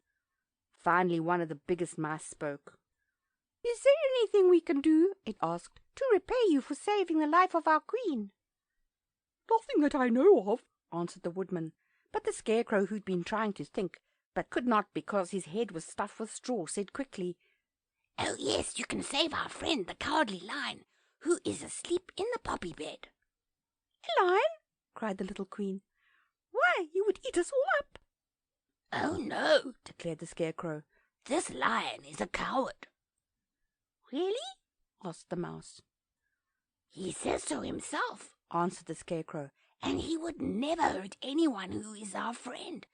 If you will help us to save him, I promise that he shall treat you all with kindness." "Very well," said the queen. "We will trust you, but what shall we do?" "Are there many of these mice which call you queen and are willing to obey you?" "Oh yes, there are thousands," she replied. "Then send for them all to come here as soon as possible, and let each one bring a long piece of string." The queen turned to the mice that attended her, and told them to go at once and get all her people. As soon as they heard her orders, they ran away in every direction as fast as possible. "Now," said the Scarecrow to the Tin Woodman, "you must go to those trees by the riverside and make a truck that will carry the lion." So the woodman went at once to the trees and began to work, and he soon made a truck out of the limbs of trees, from which he chopped away all the leaves and branches. He fastened it together with wooden pegs, and made the 4 wheels out of short pieces of a big tree trunk. So fast and so well did he work, that by the time the mice began to arrive, the truck was all ready for them. They came from all directions, and there were thousands of them, big mice and little mice and middle-sized mice, and each one brought a piece of string in his mouth. It was about this time that Dorothy woke from her long sleep and opened her eyes. She was greatly astonished to find herself lying upon the grass, with thousands of mice standing around and looking at her timidly. But the Scarecrow told her about everything, and turning to the dignified little mouse, he said, "Permit me to introduce to you Her Majesty the Queen." Dorothy nodded gravely, and the Queen made a curtsy, after which she became quite friendly with the little girl. The Scarecrow and the Woodman now began to fasten the mice to the truck, using the strings they had brought.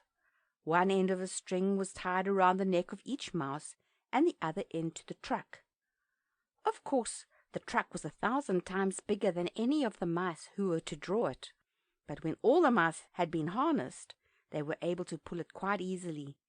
Even the Scarecrow and the Tin Woodman could sit on it, and were drawn swiftly by their queer little horses to the place where the lion lay asleep. After a great deal of hard work, for the lion was very heavy, they managed to get him up on the truck. Then the Queen hurriedly gave her people the order to start, for she feared that if the mouse stayed among the poppies too long, they also would fall asleep. At first the little creatures, many though they were, could hardly stir the heavily loaded truck. But the Woodman and the Scarecrow both pushed from behind, and they got along better. Soon they rolled the lion out of the poppy bed to the green fields, where he could breathe the sweet fresh air again, instead of the poisonous scent of the flowers. Dorothy came to meet them, and thanked the little mice warmly for saving her companion from death. She had grown so fond of the big lion, she was glad that he had been rescued.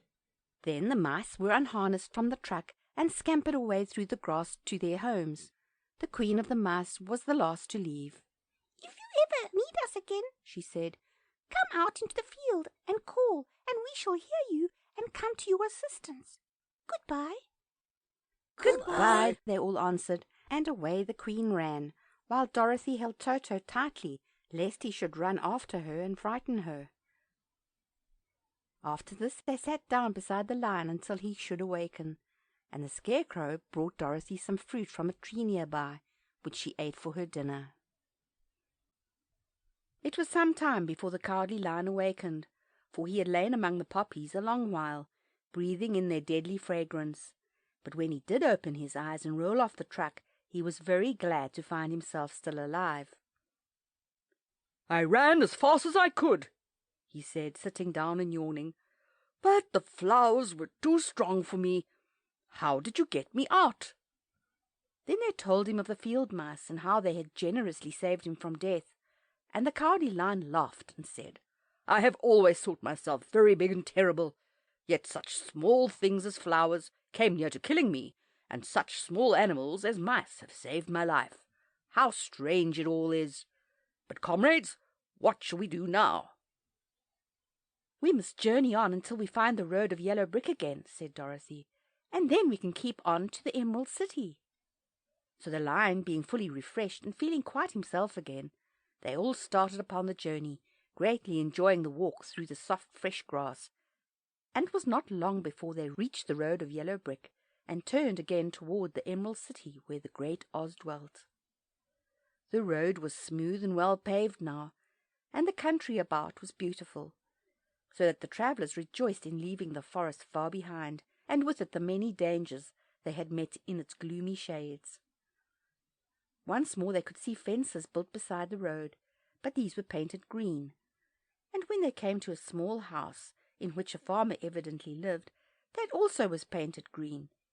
They passed by several of these houses during the afternoon, and sometimes people came to the doors and looked at them as if they would like to ask questions, but no one came near them nor spoke to them because of the great lion, of which they were much afraid. The people were all dressed in clothing of a lovely emerald green colour, and wore peaked hats like those of the Munchkins. "This must be the land of Oz," said Dorothy, "and we are surely getting near the Emerald City." "Yes," answered the Scarecrow, "everything is green here, while in the country of the Munchkins blue was the favourite colour. But the people do not seem to be as friendly as the Munchkins, and I'm afraid we shall be unable to find a place to pass the night." "I should like something to eat besides fruit," said the girl, "and I'm sure Toto is nearly starved. Let us stop at the next house and talk to the people." So when they came to a good-sized farmhouse, Dorothy walked boldly up to the door and knocked. A woman opened it just far enough to look out and said, "What do you want, child? And why is that great lion with you?" "We wish to pass the night with you, if you will allow us," answered Dorothy, "and the lion is my friend and comrade, and would not hurt you for the world." "Is he tame?" asked the woman, opening the door a little wider. "Oh, yes," said the girl, "and he is a great coward too, so that he will be more afraid of you than you are of him." "Well," said the woman, after thinking it over and taking another peep at the lion, "if that is the case, you may come in, and I will give you some supper and a place to sleep." So they all entered the house, where there were, beside the woman, 2 children and a man. The man had hurt his leg and was lying on the couch in a corner. They seemed greatly surprised to see so strange a company, and while the woman was busy laying the table, the man asked, "Where are you all going?" "To the Emerald City," said Dorothy, "to see the great Oz." "Oh, indeed!" exclaimed the man. "Are you sure that Oz will see you?" "Why not?" she replied. "Why, it is said that he never lets anyone come into his presence. I have been to the Emerald City many times, and it is a beautiful and wonderful place. But I have never been permitted to see the great Oz, nor do I know of any living person who has seen him." "Does he never go out?" asked the Scarecrow. "Never. He sits day after day in the great throne room of his palace, and even those who wait upon him do not see him face to face." "What is he like?" asked the girl. "That is hard to tell," said the man thoughtfully. "You see, Oz is a great wizard and can take on any form he wishes, so that some say he looks like a bird, and some say he looks like an elephant, and some say he looks like a cat. To others he appears as a beautiful fairy, or a brownie, or in any other form that pleases him. But who the real Oz is, when he's in his own form, no living person can tell." "That is very strange," said Dorothy, "but we must try in some way to see him, or we shall have made our journey for nothing." "Why do you wish to see the terrible Oz?" asked the man. "I want him to give me some brains," said the Scarecrow eagerly. "Oh, Oz could do that easily enough," declared the man. "He has more brains than he needs." "And I want him to give me a heart," said the Tin Woodman. "That will not trouble him," continued the man, "for Oz has a large collection of hearts of all sizes and shapes." "And I want him to give me courage," said the Cowardly Lion. "Oz keeps a great pot of courage in his throne room," said the man, "which he has covered with a golden plate, to keep it from running over. He will be glad to give you some." "And I want him to send me back to Kansas," said Dorothy. "Where is Kansas?" asked the man in surprise. "I don't know," replied Dorothy sorrowfully, "but it is my home, and I'm sure it's somewhere." "Very likely. Well, Oz can do anything, so I suppose he will find Kansas for you. But first you must get to see him, and that will be a hard task, for the great wizard does not like to see anyone, and he usually has his own way. But what do you want?" he continued, speaking to Toto. Toto only wagged his tail, for strange to say he could not speak. The woman now called to them that supper was ready, so they gathered around the table, and Dorothy ate some delicious porridge and a dish of scrambled eggs and a plate of nice white bread, and enjoyed her meal. The lion ate some of the porridge, but did not care for it, saying it was made from oats, and oats were food for horses, not for lions. The Scarecrow and the Tin Woodman ate nothing at all. Toto ate a little of everything, and was glad to get a good supper again. The woman now gave Dorothy a bed to sleep in, and Toto lay down beside her, while the lion guarded the door of her room so she might not be disturbed. The Scarecrow and the Tin Woodman stood up in a corner and kept quiet all night, although of course they could not sleep. The next morning, as soon as the sun was up, they started on their way, and soon saw a beautiful green glow in the sky just before them. "That must be the Emerald City," said Dorothy. As they walked on, the green glow became brighter and brighter, and it seemed that at last they were nearing the end of their travels. Yet it was afternoon before they came to the great wall that surrounded the city. It was high and thick, and of a bright green color.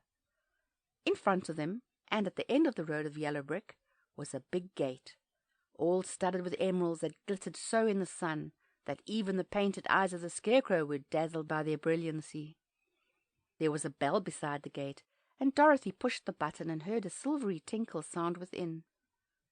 Then the big gate swung slowly open, and they all passed through and found themselves in a high arched room, the walls of which glistened with countless emeralds. Before them stood a little man about the same size as the Munchkins. He was clothed all in green from his head to his feet, and even his skin was of a greenish tint. At his side was a large green box. When he saw Dorothy and her companions, the man asked, "What do you wish in the Emerald City?" "We came here to see the great Oz," said Dorothy. The man was so surprised at this answer that he sat down to think it over. "It has been many years since anyone has asked me to see Oz," he said, shaking his head in perplexity. "He is powerful and terrible, and if you come on an idle or foolish errand to bother the wise reflections of the great wizard, he might be angry and destroy you all in an instant." "But it's not a foolish errand, nor an idle one," replied the Scarecrow. "It is important, and we have been told that Oz is a good wizard." "So he is," said the Green Man, "and he rules the Emerald City wisely and well. But to those who are not honest, or who approach him from curiosity, he is most terrible, and few have ever dared to see his face. I am the guardian of the gates, and since you demand to see the great Oz, I must take you to his palace. But first you must put on the spectacles." "Why?" asked Dorothy. "Because if you did not wear spectacles, the brightness and glory of the Emerald City would blind you. Even those who live in the city must wear spectacles night and day. They are all locked on, For Oz so ordered it when the city was first built, and I have the only key that will unlock them." He opened the big box, and Dorothy saw that it was filled with spectacles of every size and shape. All of them had green glasses in them. The guardian of the gates found a pair that would just fit Dorothy, and put them over her eyes. There were 2 golden bands fastened to them that passed around the back of her head, where they were locked together by a little key that was at the end of a chain the guardian of the gates wore around his neck. When they were on, Dorothy could not take them off, had she wished. But of course she did not want to be blinded by the glare of the Emerald City, so she said nothing. Then the green man fitted spectacles for the Scarecrow and the Tin Woodman and the Lion, and even on little Toto. And all were locked fast with the key. Then the guardian of the gates put on his own glasses and told them that he was ready to show them to the palace. Taking a big golden key from a peg on the wall, he opened another gate, and they all followed him through the portal into the streets of the Emerald City. Even with eyes protected by the green spectacles, Dorothy and her friends were at first dazzled by the brilliancy of the wonderful city. The streets were lined with beautiful houses, all built of green marble and studded everywhere with sparkling emeralds. They walked over a pavement of the same green marble, and where the blocks were joined together were rows of emeralds, set closely and glittering in the brightness of the sun. The window panes were of green glass. Even the sky above the city had a green tint, and the rays of the sun were green. There were many people, men, women, and children, walking about, and these were all dressed in green clothes and had greenish skins. They looked at Dorothy and her strangely assorted company with wondering eyes, and the children all ran away and hid behind their mothers when they saw the lion. But no one spoke to them. Many shops stood in the street, and Dorothy saw that everything in them was green. Green candy and green popcorn were offered for sale, as well as green shoes, green hats, and green clothes of all sorts. At one place a man was selling green lemonade, and when the children bought it, Dorothy could see that they paid for it with green pennies. There seemed to be no horses nor animals of any kind. The men carried things around in little green carts, which they pushed before them. Everyone seemed happy and contented and prosperous. The guardian of the gates led them through the streets until they came to a big building, exactly in the middle of the city, which was the palace of Oz, the great wizard. There was a soldier before the door, dressed in a green uniform and wearing a long green beard. "Here are strangers," said the guardian of the gates to him, "and they demand to see the great Oz." "Step inside," answered the soldier, "and I will carry your message to him." So they passed through the palace gates and were led into a big room with the green carpet and lovely green furniture set with emeralds. The soldier made them all wipe their feet upon a green mat before entering this room, and when they were seated he said politely, "Please make yourselves comfortable while I go to the door of the throne room and tell Oz you are here." They had to wait a long time before the soldier returned. When at last he came back, Dorothy asked, "Have you seen Oz?" "Oh, no," returned the soldier, "I have never seen him, but I spoke to him as he sat behind his screen and gave him your message. He said he will grant you an audience if you so desire, but each one of you must enter his presence alone, and he will admit but one each day. Therefore, as you must remain in the palace for several days, I will have you shown to rooms where you may rest in comfort after your journey." "Thank you," replied the girl. "That is very kind of Oz." The soldier now blew upon a green whistle, and at once a young girl, dressed in a pretty green silk gown, entered the room. She had lovely green hair and green eyes, and she bowed low before Dorothy as she said, "Follow me, and I will show you to your room." So Dorothy said good-bye to all her friends except Toto, and taking the dog in her arms, followed the green girl through 7 passages and up 3 flights of stairs until they came to a room at the front of the palace. It was the sweetest little room in the world, with a soft, comfortable bed that had sheets of green silk and a green velvet counterpane. There was a tiny fountain in the middle of the room that shot a spray of green perfume into the air to fall back into a beautifully carved green marble basin. Beautiful green flowers stood in the windows, and there was a shelf with a row of little green books.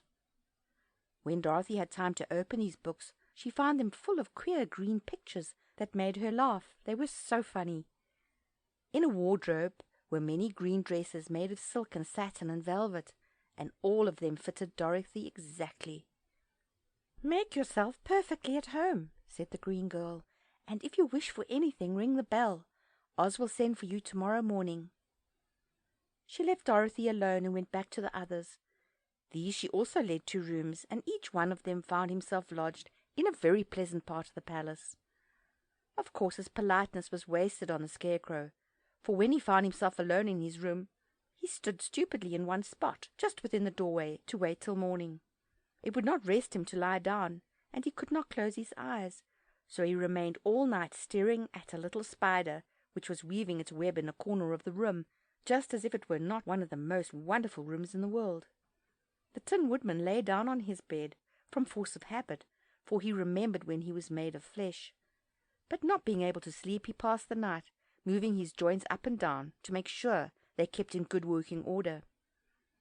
The Lion would have preferred a bed of dried leaves in the forest, and did not like being shut up in a room, but he had too much sense to let this worry him.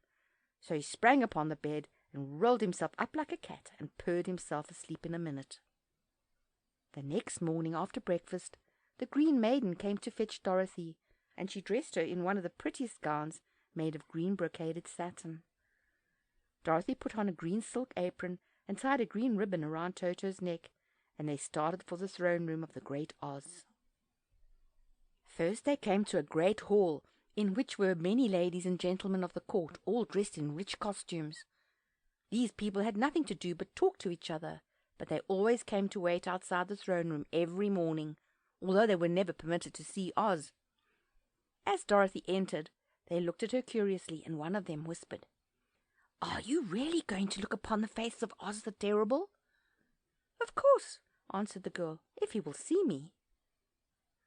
"Oh, he will see you," said the soldier who had taken her message to the wizard, "although he does not like to have people ask to see him. Indeed, at first he was angry and said I should send you back where you came from. Then he asked me what you looked like, and when I mentioned your silver shoes, he was very much interested. At last I told him about the mark upon your forehead, and he decided he would admit you to his presence." Just then a bell rang, and the green girl said to Dorothy, "That is the signal. You must go into the throne room alone." She opened a little door, and Dorothy walked boldly through, and found herself in a wonderful place. It was a big round room with a high arched roof, and the walls and ceiling and floor were covered with large emeralds set closely together. In the center of the roof was a great light, as bright as the sun, which made the emeralds sparkle in a wonderful manner. But what interested Dorothy most was the big throne of green marble that stood in the middle of the room. It was shaped like a chair, and sparkled with gems, as did everything else. In the center of the chair was an enormous head, without a body to support it, or any arms or legs whatever. There was no hair upon this head, but it had eyes and a nose and mouth, and was much bigger than the head of the biggest giant. As Dorothy gazed upon this in wonder and fear, the eyes turned slowly and looked at her sharply and steadily. Then the mouth moved, and Dorothy heard a voice say, "I am Oz, the great and terrible. Who are you, and why do you seek me?" It was not such an awful voice as she had expected to come from the big head, so she took courage and answered, "I am Dorothy, the small and meek. I have come to you for help." The eyes looked at her thoughtfully for a full minute. Then said the voice, "Where did you get the silver shoes?" "I got them from the Wicked Witch of the East when my house fell on her and killed her," she replied. "Where did you get the mark upon your forehead?" continued the voice. "That is where the Good Witch of the North kissed me when she bade me good-bye and sent me to you," said the girl. Again the eyes looked at her sharply, and they saw she was telling the truth. Then Oz asked, "What do you wish me to do?" "Send me back to Kansas, where my Aunt Em and Uncle Henry are," she answered earnestly. "I don't like your country, although it is so beautiful, and I'm sure Aunt Em will be dreadfully worried over my being away so long." The eyes winked 3 times, and then they turned up to the ceiling and down to the floor, and rolled around so queerly that they seemed to see every part of the room. And at last they looked at Dorothy again. "Why should I do this for you?" asked Oz. "Because you are strong and I am weak, because you are a great wizard and I am only a little girl." "But you were strong enough to kill the Wicked Witch of the East," said Oz. "That just happened," returned Dorothy simply. "I could not help it." "Well," said the head, "I will give you my answer. You have no right to expect me to send you back to Kansas unless you do something for me in return. In this country, everyone must pay for everything he gets. If you wish me to use my magic power to send you home again, you must do something for me first. Help me and I will help you." "What must I do?" asked the girl. "Kill the Wicked Witch of the West," answered Oz. "But I cannot," exclaimed Dorothy, greatly surprised. "You kill the Wicked Witch of the East, and you wear the silver shoes, which bear a powerful charm. There is now but one Wicked Witch left in all this land, and when you can tell me she is dead, I will send you back to Kansas, but not before." The little girl began to weep. She was so much disappointed, and the eyes winked again and looked upon her anxiously, as if the great Oz felt that she could help him if she would. "I never killed anything willingly," she sobbed. "Even if I wanted to, how could I kill the Wicked Witch? If you, who are great and terrible, cannot kill her yourself, how do you expect me to do it?" "I do not know," said the head, "but that is my answer, and until the Wicked Witch dies you will not see your uncle and aunt again. Remember that the witch is wicked, tremendously wicked, and ought to be killed. Now go, and do not ask to see me again until you have done your task." Sorrowfully, Dorothy left the throne room and went back where the Lion and the Scarecrow and the Tin Woodman were waiting to hear what Oz had said to her. "There is no hope for me," she said sadly, "for Oz will not send me home until I have killed the Wicked Witch of the West, and that I can never do." Her friends were sorry, but could do nothing to help her, so Dorothy went to her own room and lay down on the bed and cried herself to sleep. The next morning the soldier with the green whiskers came to the Scarecrow and said, "Come with me, for Oz has sent for you." So the Scarecrow followed him and was admitted into the great throne room, where he saw sitting in the emerald throne a most lovely lady. She was dressed in green silk gauze and wore upon her flowing green locks a crown of jewels. Growing from her shoulders were wings, gorgeous in colour and so light that they fluttered if the slightest breath of air reached them. When the Scarecrow had bowed, as prettily as his straw stuffing would let him, before this beautiful creature, she looked upon him sweetly and said, "I am Oz, the great and terrible. Who are you, and why do you seek me?" Now the Scarecrow, who had expected to see the great head Dorothy had told him of, was much astonished, but he answered her bravely, "I am only a scarecrow stuffed with straw. Therefore I have no brains, and I come to you praying that you will put brains in my head instead of straw, so that I may become as much a man as any other in your dominions." "Why should I do this for you?" asked the lady. "Because you are wise and powerful, and no one else can help me," answered the Scarecrow. "I never grant favours without some return," said Oz. "But this much I will promise. If you will kill for me the Wicked Witch of the West, I will bestow upon you a great many brains, and such good brains that you will be the wisest man in all the land of Oz." "I thought you asked Dorothy to kill the witch," said the Scarecrow in surprise. "So I did. I don't care who kills her, but until she is dead I will not grant your wish. Now go, and do not seek me again until you have earned the brains you so greatly desire." The Scarecrow went sorrowfully back to his friends and told them what Oz had said, and Dorothy was surprised to find that the great wizard was not a head, as she had seen him, but a lovely lady. "All the same," said the Scarecrow, "she needs a heart as much as the Tin Woodman." On the next morning the soldier with the green whiskers came to the Tin Woodman and said, "Oz has sent for you. Follow me." So the Tin Woodman followed him and came to the great throne room. He did not know whether he would find Oz a lovely lady or a head, but he hoped it would be the lovely lady. "For," he said to himself, "if it is the head, I am sure I shall not be given a heart, since a head has no heart of its own, and therefore cannot feel for me. But if it is the lovely lady, I shall beg hard for a heart, for all ladies are themselves said to be kindly-hearted." But when the Woodman entered the great throne room, he saw neither the head nor the lady, for Oz had taken the shape of a most terrible beast.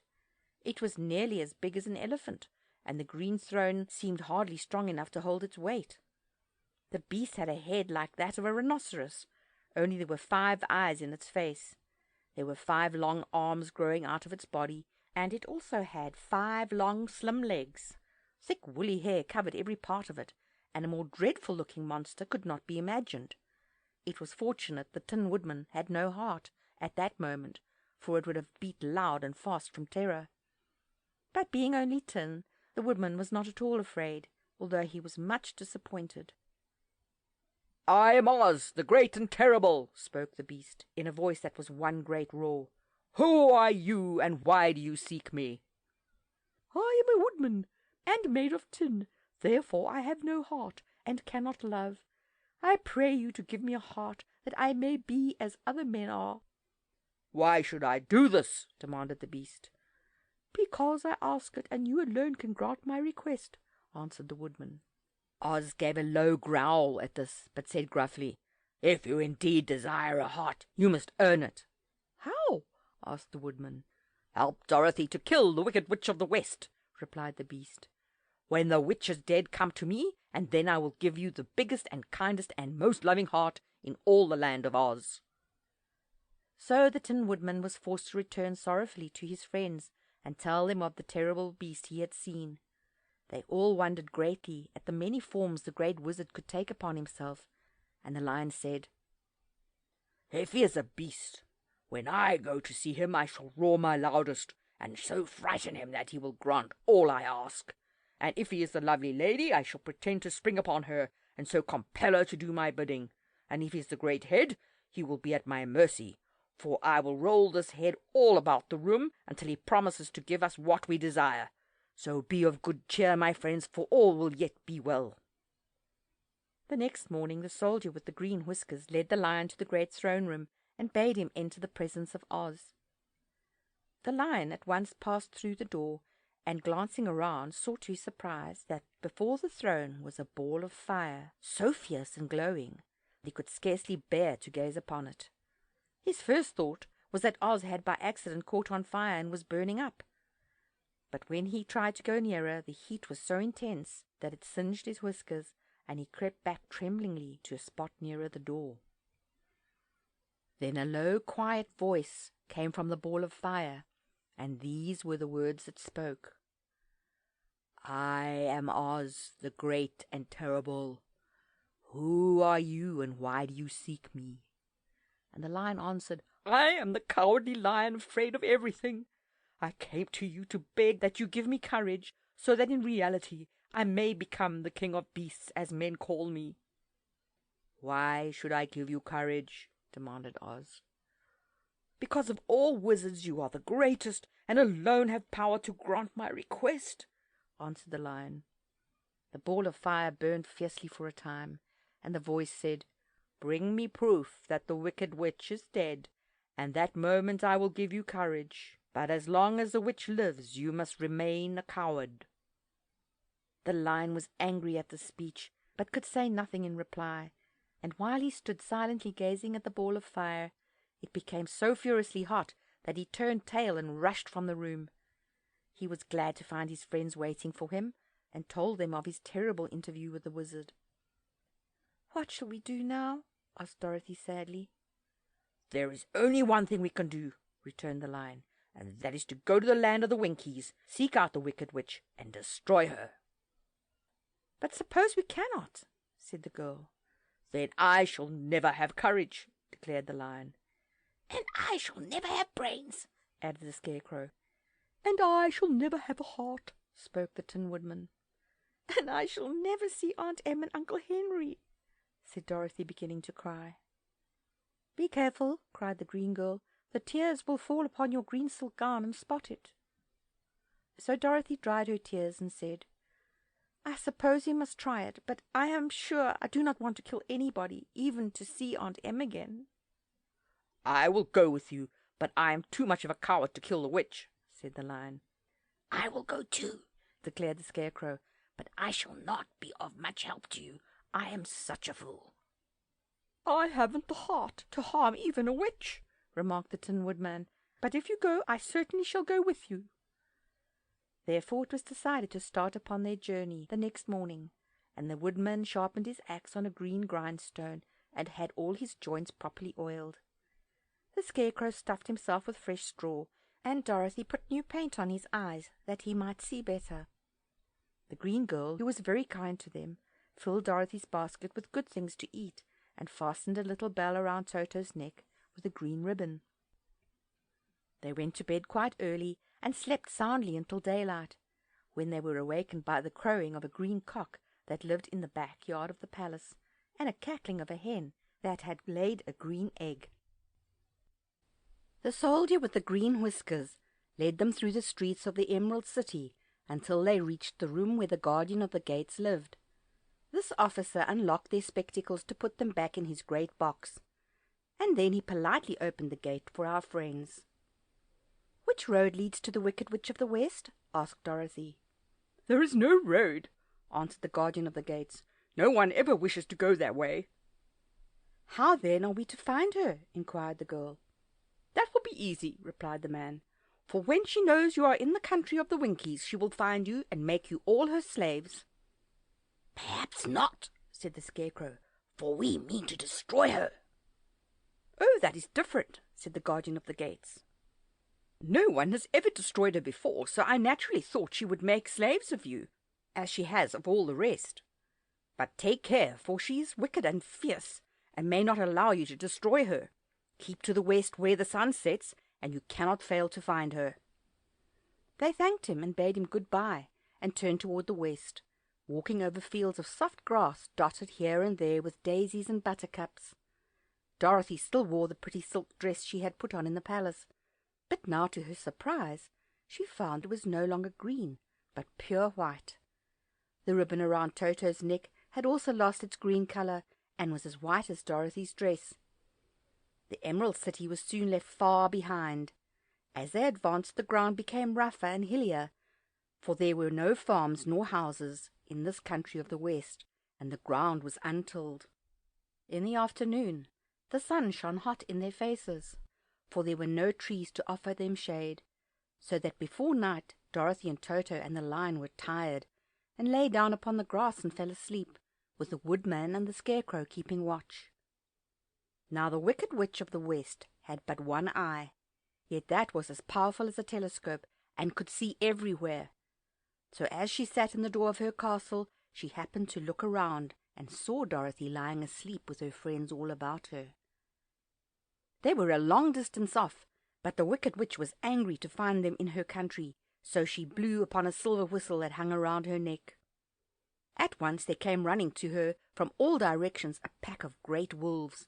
They had long legs and fierce eyes and sharp teeth. "Go to those people," said the witch, "and tear them to pieces." "Are you not going to make them your slaves?"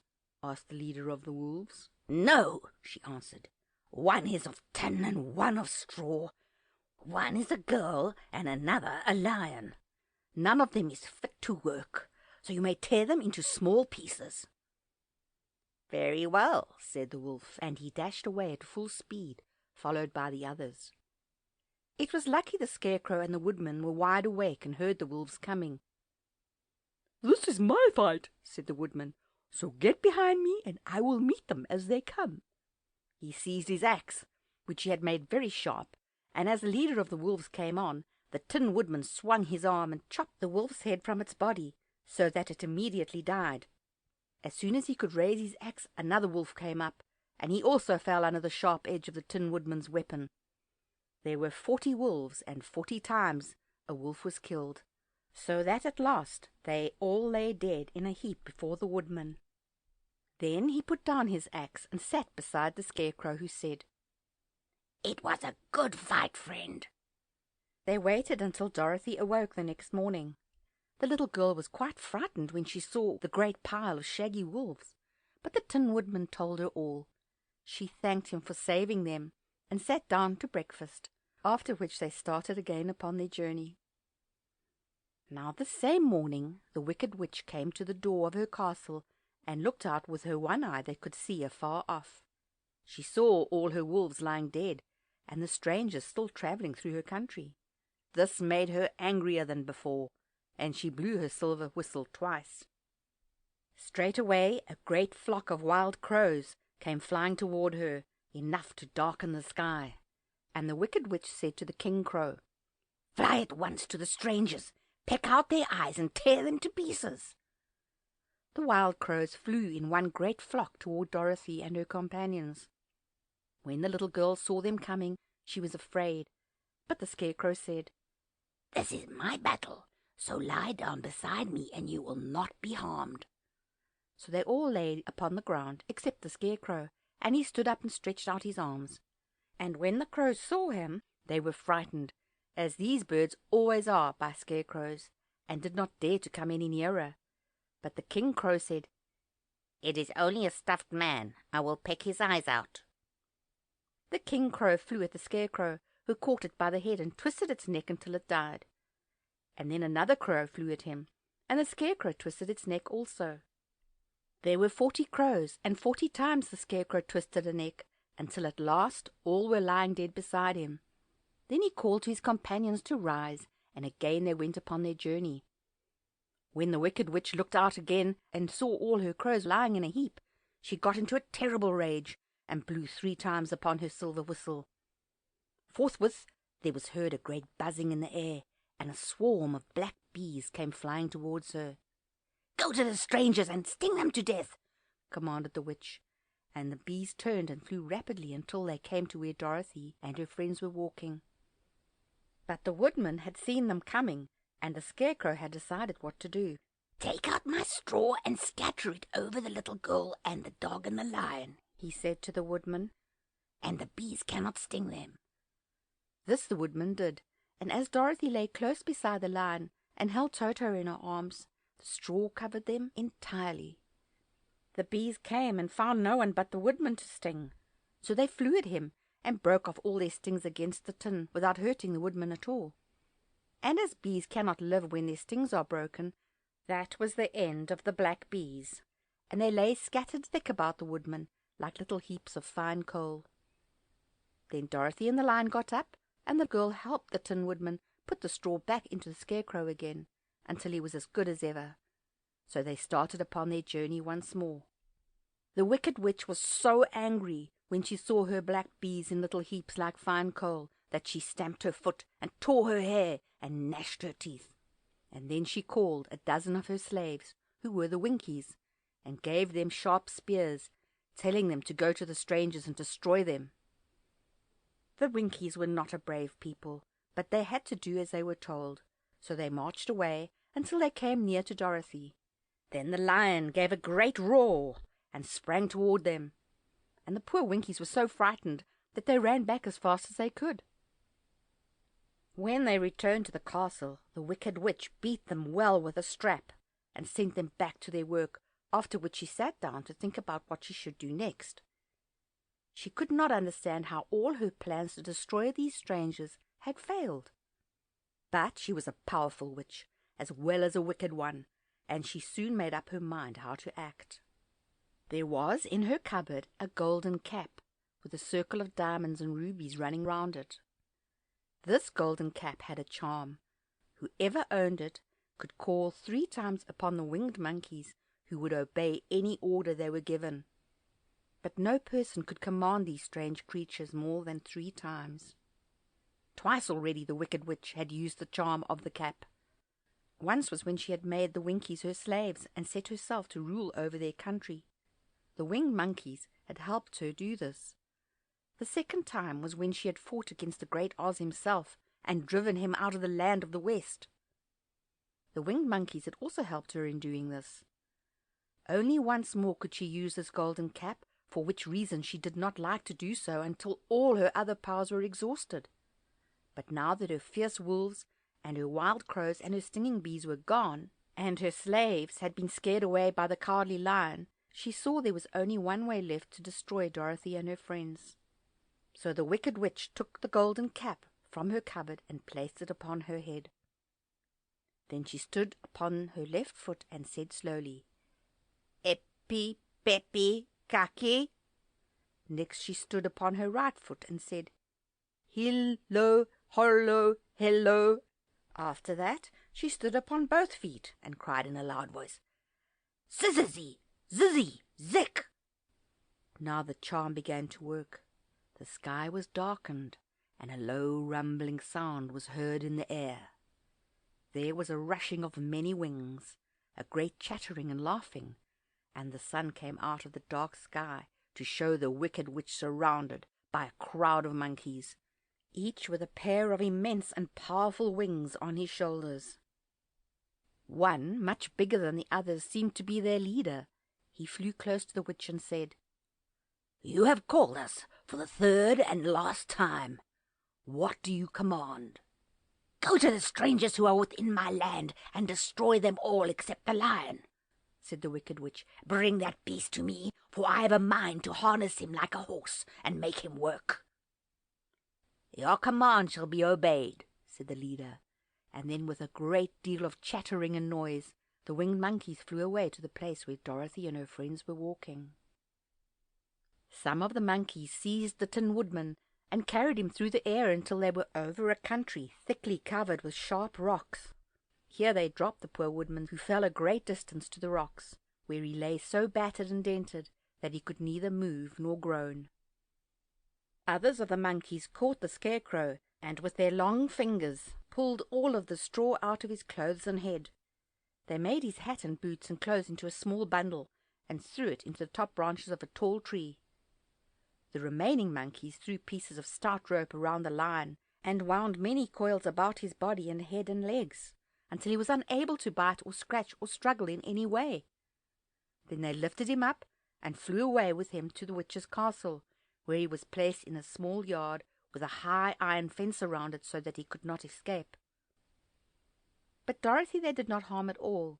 She stood with Toto in her arms, watching the sad fate of her comrades and thinking it would soon be her turn. The leader of the winged monkeys flew up to her, his long hairy arms stretched out and his ugly face grinning terribly. But he saw the mark of the good witch's kiss upon her forehead and stopped short, motioning the others not to touch her. "We dare not harm this little girl," he said to them, "for she is protected by the power of good, and that is greater than the power of evil. All we can do is to carry her to the castle of the wicked witch and leave her there."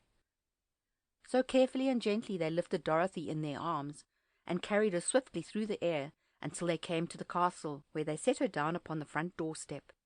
Then the leader said to the witch, "We have obeyed you as far as we were able. The Tin Woodman and the Scarecrow are destroyed, and the lion is tied up in your yard. The little girl we dare not harm, nor the dog she carries in her arms.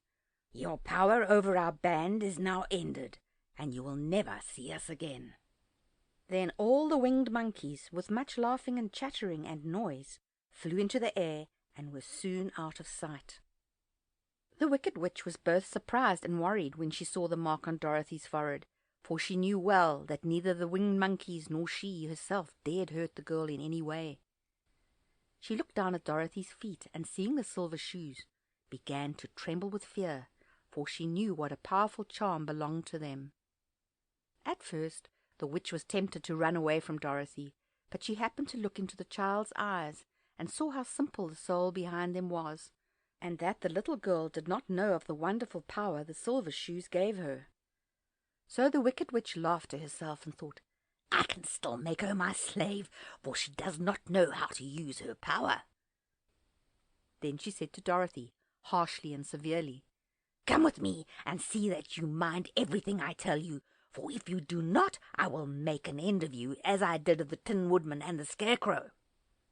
Dorothy followed her through many of the beautiful rooms in her castle until they came to the kitchen, where the witch bade her clean the pots and kettles and sweep the floor and keep the fire fed with wood. Dorothy went to work meekly, with her mind made up to work as hard as she could, for she was glad the wicked witch had decided not to kill her. With Dorothy hard at work, the witch thought she would go into the courtyard and harness the Cowardly Lion like a horse. It would amuse her, she was sure, to make him draw her chariot whenever she wished to go to drive. But as she opened the gate, the lion gave a loud roar and bounded at her so fiercely that the witch was afraid and ran out and shut the gate again. "If I cannot harness you," said the witch to the lion, speaking through the bars of the gate, "I can starve you. You shall have nothing to eat until you do as I wish." So after that she took no food to the imprisoned lion, but every day she came to the gate at noon and asked, "Are you ready to be harnessed like a horse?" And the lion would answer, "No. If you come in this yard, I will bite you." The reason the lion did not have to do as the witch wished was that every night while the woman was asleep, Dorothy carried him food from the cupboard. After he had eaten, he would lie down on his bed of straw, and Dorothy would lie beside him and put her head on his soft shaggy mane, while they talked of their troubles and tried to plan some way to escape. But they could find no way to get out of the castle, for it was constantly guarded by the yellow Winkies, who were the slaves of the wicked witch, and too afraid of her not to do as she told them. The girl had to work hard during the day, and often the witch threatened to beat her with the same old umbrella she always carried in her hand. But in truth she did not dare to strike Dorothy because of the mark upon her forehead. The child did not know this, and was full of fear for herself and Toto. Once the witch struck Toto a blow with her umbrella, and the brave little dog flew at her and bit her leg in return. The witch did not bleed where she was bitten, for she was so wicked that the blood in her had dried up many years before. Dorothy's life became very sad as she grew to understand that it would be harder than ever to get back to Kansas and Aunt Em again. Sometimes she would cry bitterly for hours, with Toto sitting at her feet and looking into her face, whining dismally to show how sorry he was for his little mistress. Toto did not really care whether he was in Kansas or the land of Oz, so long as Dorothy was with him, but he knew the little girl was unhappy, and that made him unhappy too. Now the wicked witch had a great longing to have for her own the silver shoes which the girl always wore. Her bees and her crows and her wolves were lying in heaps and drying up, and she had used up all the power of the golden cap. But if she could only get hold of the silver shoes, they would give her more power than all the other things she had lost. She watched Dorothy carefully to see if she ever took off her shoes, thinking she might steal them. But the child was so proud of her pretty shoes that she never took them off, except at night and when she took her bath. The witch was too much afraid of the dark to dare go in Dorothy's room at night to take the shoes, and her dread of water was greater than her fear of the dark, so she never came near when Dorothy was bathing. Indeed, the old witch never touched water, nor ever let water touch her in any way. But the wicked creature was very cunning, and she finally thought of a trick that would give her what she wanted. She had placed a bar of iron in the middle of the kitchen floor, and then by her magic arts made the iron invisible to human eyes, so that when Dorothy walked across the floor she stumbled over the bar, not being able to see it, and fell at full length. She was not much hurt, but in her fall one of the silver shoes came off, and before she could reach it the witch had snatched it away and put it on her own skinny foot. The wicked woman was greatly pleased with the success of her trick, for as long as she had one of the shoes she owned half the power of their charm, and Dorothy could not use it against her, even had she known how to do so. The little girl, seeing that she had lost one of her pretty shoes, grew angry and said to the witch, "Give me back my shoe." "I will not," retorted the witch, "for it is now my shoe and not yours." "You are a wicked creature," cried Dorothy. "You have no right to take my shoe from me." "I shall keep it just the same," said the witch, laughing at her, "and some day I shall get the other one from you too." This made Dorothy so very angry that she picked up the bucket of water that stood near and dashed it over the witch, wetting her from head to foot. Instantly the wicked woman gave a loud cry of fear, and then, as Dorothy looked at her in wonder, the witch began to shrink and fall away. "See what you've done!" she screamed. "In a minute I shall melt away." "I am very sorry indeed," said Dorothy, who was truly frightened to see the witch actually melting away like brown sugar before her very eyes. "Didn't you know water would be the end of me?" asked the witch in a wailing, despairing voice. "Of course not," answered Dorothy. "How should I?" "Well, in a few minutes I shall be all melted, and you will have the castle to yourself. I have been wicked in my day, but I never thought a little girl like you would ever be able to melt me and end my wicked deeds. Look out! Here I go!" With these words, the witch fell down in a brown melted shapeless mass and began to spread over the clean boards of the kitchen floor. Seeing that she had really melted away to nothing, Dorothy drew another bucket of water and threw it over the mess. Then she swept it all out the door, after picking out the silver shoe, which was all that was left of the old woman. She cleaned and dried it with a cloth and put it on her foot again. Then, being at last free to do as she chose, she ran out into the courtyard to tell the lion that the wicked witch of the west had come to an end, and that they were no longer prisoners in a strange land. The cowardly lion was much pleased to hear that the wicked witch had been melted by a bucket of water, and Dorothy at once unlocked the gate of his prison and set him free. They went in together to the castle, where Dorothy's first act was to call all the Winkies together and tell them that they were no longer slaves. There was great rejoicing among the yellow Winkies, for they had been made to work hard during many years for the wicked witch, who had always treated them with great cruelty. They kept this day as a holiday, then and ever after, and spent the time in feasting and dancing. "If our friends the Scarecrow and the Tin Woodman were only with us," said the lion, "I should be quite happy." "Don't you suppose we could rescue them?" asked the girl anxiously. "We can try," answered the lion. So they called the yellow Winkies and asked them if they would help to rescue their friends, and the Winkies said that they would be delighted to do all in their power for Dorothy, who had set them free from bondage. So she chose a number of the Winkies who looked as if they knew the most, and they all started away. They travelled that day and part of the next until they came to the rocky plain where the Tin Woodman lay, all battered and bent. His axe was near him, but the blade was rusted and the handle broken off short. The Winkies lifted him tenderly in their arms and carried him back to the yellow castle again, Dorothy shedding a few tears by the way at the sad plight of her old friend, and the lion looking sober and sorry. When they reached the castle, Dorothy said to the Winkies, "Are any of your people tinsmiths?" "Oh, yes, some of us are very good tinsmiths," they told her. "Then bring them to me," she said. And when the tinsmiths came, bringing with them all their tools in baskets, she inquired, "Can you straighten out those dents in the Tin Woodman and bend him back into shape again and solder him together where he is broken?" The tinsmiths looked the woodman over carefully, and then answered that they thought they could mend him, so he would be as good as ever. So they set to work in one of the big yellow rooms of the castle, and worked for 3 days and 4 nights, hammering and twisting and bending, and soldering and polishing, and pounding at the legs and body and head of the Tin Woodman, until at last he was straightened out into his old form, and his joints worked as well as ever.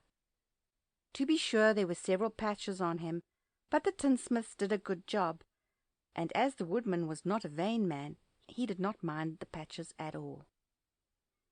When at last he walked into Dorothy's room and thanked her for rescuing him, he was so pleased that he wept tears of joy, and Dorothy had to wipe every tear carefully from his face with her apron, so his joints would not be rusted.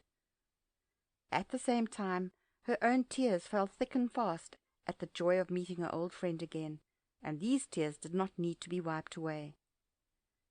As for the lion, he wiped his eyes so often with the tip of his tail that it became quite wet, and he was obliged to go out into the courtyard and hold it in the sun till it dried.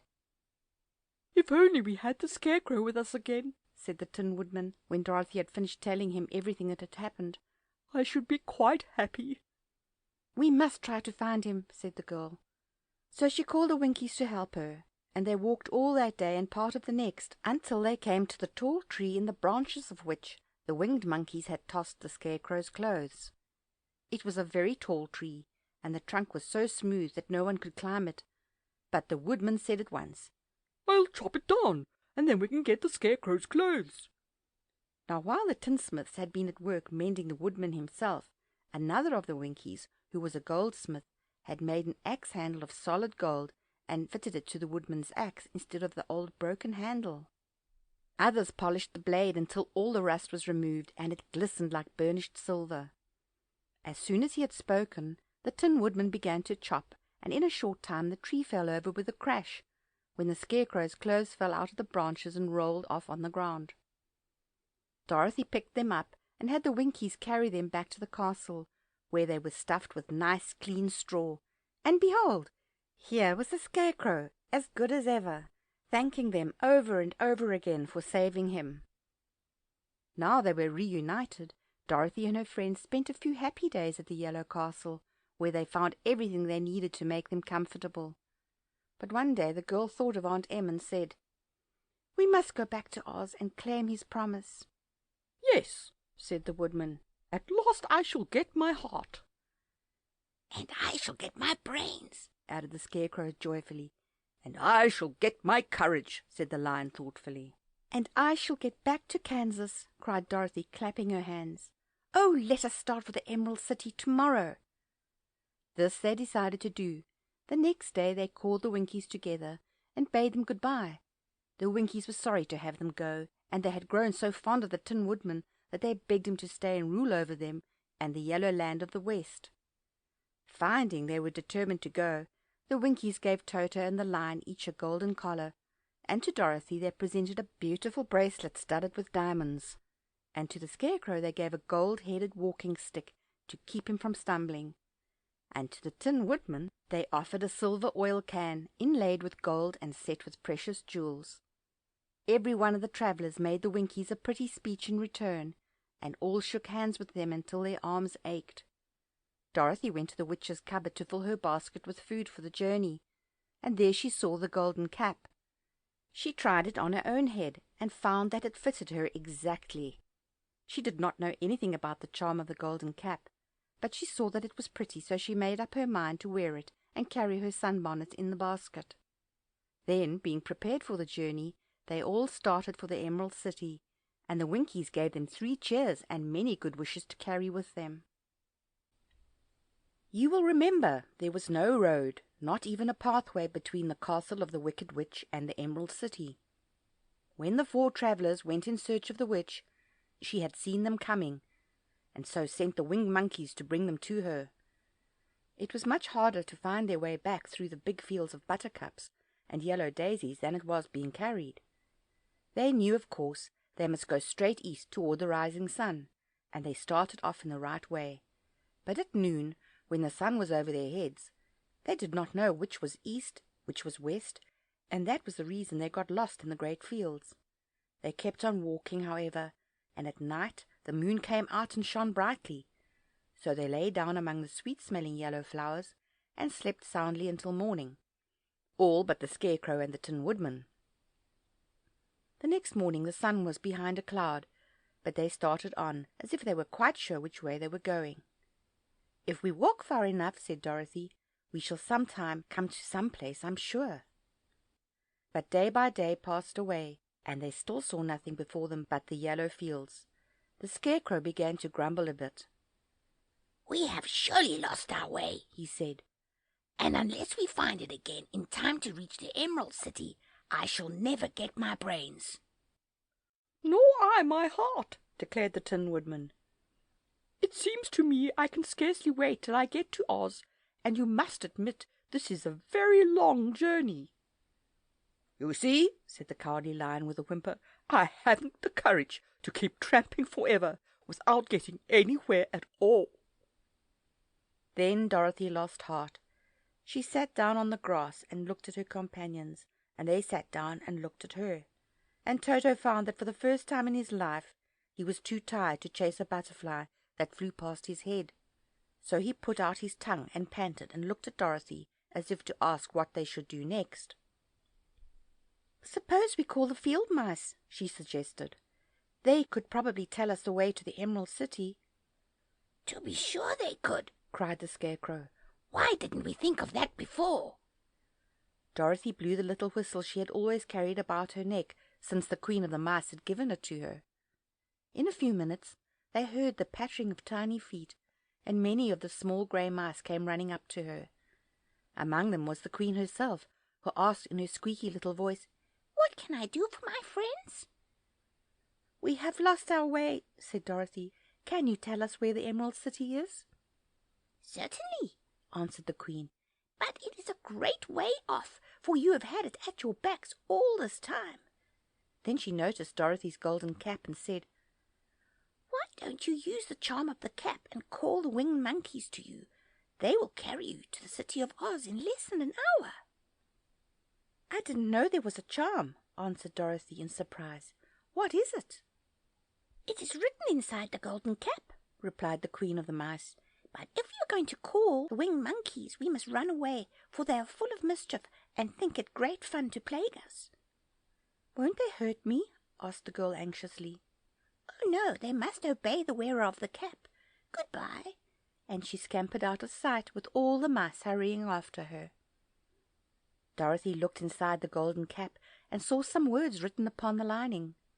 These she thought must be the charm, so she read the directions carefully and put the cap upon her head. "Epi, Peppy, Kaki," she said, standing on her left foot. "What did you say?" asked the Scarecrow, who did not know what she was doing. "Hello, hollo, hello," Dorothy went on, standing this time on her right foot. "Hello?" replied the Tin Woodman calmly. "Zizzy, zazzy, zick," said Dorothy, who was now standing on both feet. This ended the saying of the charm, and they heard a great chattering and flapping of wings, as the band of winged monkeys flew up to them. The king bowed low before Dorothy and asked, "What is your command?" "We wish to go to the Emerald City," said the child, "and we have lost our way." "We will carry you," replied the king, and no sooner had he spoken than two of the monkeys caught Dorothy in their arms and flew away with her. Others took the Scarecrow and the Woodman and the Lion, and one little monkey seized Toto and flew after them, although the dog tried hard to bite him. The Scarecrow and the Tin Woodman were rather frightened at first, for they remembered how badly the winged monkeys had treated them before, but they saw that no harm was intended, so they rode through the air quite cheerfully, and had a fine time looking at the pretty gardens and woods far below them. Dorothy found herself riding easily between two of the biggest monkeys, one of them the king himself. They had made a chair of their hands and were careful not to hurt her. "Why do you have to obey the charm of the golden cap?" she asked. "That is a long story," answered the king with a laugh. "But as we have a long journey before us, I will pass the time by telling you about it if you wish." "I shall be glad to hear it," she replied. "Once," began the leader, "we were a free people, living happily in the great forest, flying from tree to tree, eating nuts and fruit, and doing just as we pleased without calling anybody master. Perhaps some of us were rather too full of mischief at times, flying down to pull the tails of the animals that had no wings, chasing birds, and throwing nuts at people who walked in the forest. But we were careless and happy and full of fun, and enjoyed every minute of the day. This was many years ago, long before Oz came out of the clouds to rule over this land. There lived here then, away at the north, a beautiful princess, who was also a powerful sorceress. All her magic was used to help the people, and she was never known to hurt anyone who was good. Her name was Gaylette, and she lived in a handsome palace built from great blocks of ruby. Everybody loved her, but her greatest sorrow was that she could find no one to love in return, since all the men were much too stupid and ugly to mate with one so beautiful and wise. At last, however, she found a boy who was handsome and manly and wise beyond his years. Gaylette made up her mind that when he grew to be a man she would make him her husband. So she took him to her ruby palace and used all her magic powers to make him as strong and good and lovely as any woman could wish. When he grew to manhood, Quelala as he was called, was said to be the best and wisest man in all the land, while his manly beauty was so great that Gaelette loved him dearly and hastened to make everything ready for the wedding. My grandfather was at the time the king of the winged monkeys, which lived in the forest near Gaelette's palace, and the old fellow loved a joke better than a good dinner. One day, just before the wedding, my grandfather was flying out with his band when he saw Quilala walking beside the river. He was dressed in a rich costume of pink silk and purple velvet, and my grandfather thought he would see what he could do. At his word, the band flew down and seized Quilala, carried him in their arms until they were over the middle of the river, and then dropped him into the water. "Swim out, my fine fellow," cried my grandfather, "and see if the water has spotted your clothes." Quilala was much too wise not to swim, and he was not in the least spoiled by all his good fortune. He laughed when he came to the top of the water and swam into shore, but when Gaelette came running out to him, she found his silks and velvet all ruined by the river.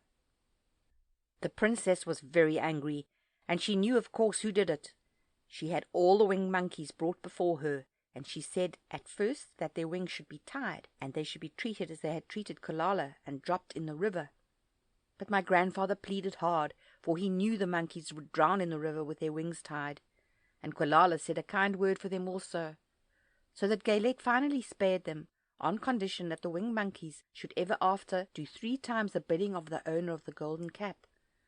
This cap had been made for a wedding present to Quilala, and it is said to have cost the princess half her kingdom. Of course my grandfather and all the other monkeys at once agreed to the condition, and that is how it happens that we are 3 times the slaves of the owner of the golden cap, whomsoever he may be.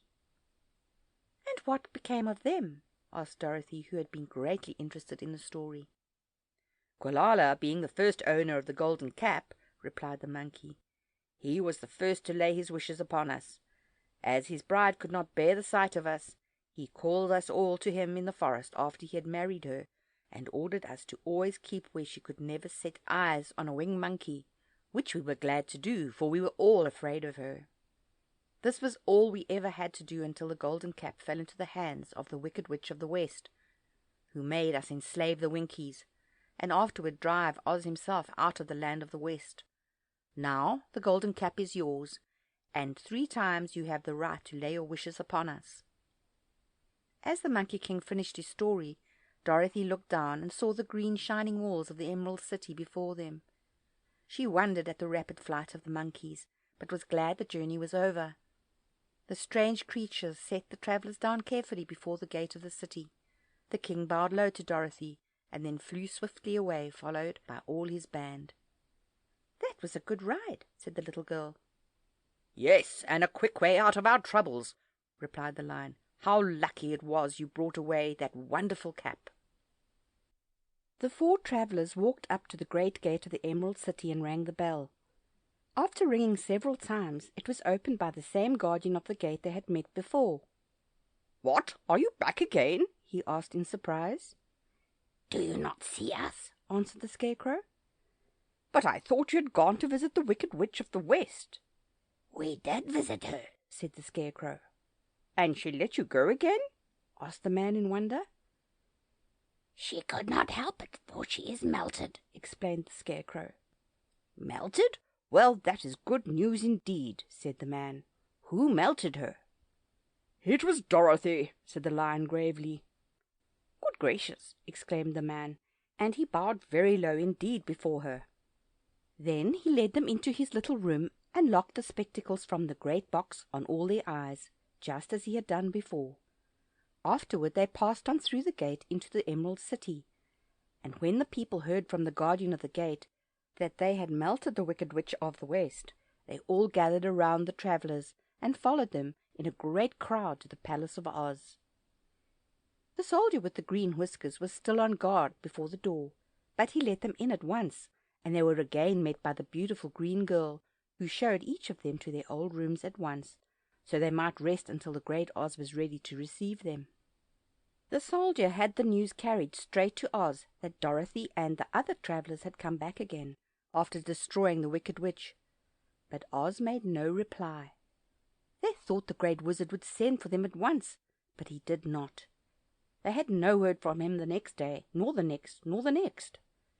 The waiting was tiresome and wearing, and at last they grew vexed that Oz should treat them in so poor a fashion, after sending them to undergo hardships and slavery. So the Scarecrow at last asked the green girl to take another message to Oz, saying if they did not let them in to see him at once, they would call the winged monkeys to help them, and find out whether he kept his promises or not. When the wizard was given this message, he was so frightened that he sent word for them to come to the throne room at 4 minutes after 9 o'clock the next morning. He had once met the winged monkeys in the land of the West, and did not wish to meet them again. The 4 travellers passed a sleepless night, each thinking of the gift Oz had promised to bestow upon him. Dorothy fell asleep only once, and then she dreamed she was in Kansas, where Aunt Em was telling her how glad she was to have her little girl at home again. Promptly at 9 o'clock the next morning, the green-whiskered soldier came to them, and 4 minutes later they all went into the throne room of the great Oz. Of course, each one of them expected to see the wizard in the shape he had taken before, and all were greatly surprised when they looked about and saw no one at all in the room. They kept close to the door, and closer to one another, for the stillness of the empty room was more dreadful than any of the forms they had seen Oz take. Presently they heard a voice, seeming to come from somewhere near the top of the great dome, and it said solemnly, "I am Oz, the great and terrible. Why do you seek me?" They looked again in every part of the room, and then seeing no one, Dorothy asked, "Where are you?" "I am everywhere," answered the voice, "but to the eyes of common mortals I am invisible. I will now seat myself upon my throne, that you may converse with me." Indeed, the voice seemed just then to come straight from the throne itself. So they walked toward it, and stood in a row while Dorothy said, "We have come to claim our promise, O Oz." "What promise?" asked Oz. "You promised to send me back to Kansas when the Wicked Witch was destroyed," said the girl. "And you promised to give me brains," said the Scarecrow. "And you promised to give me a heart," said the Tin Woodman.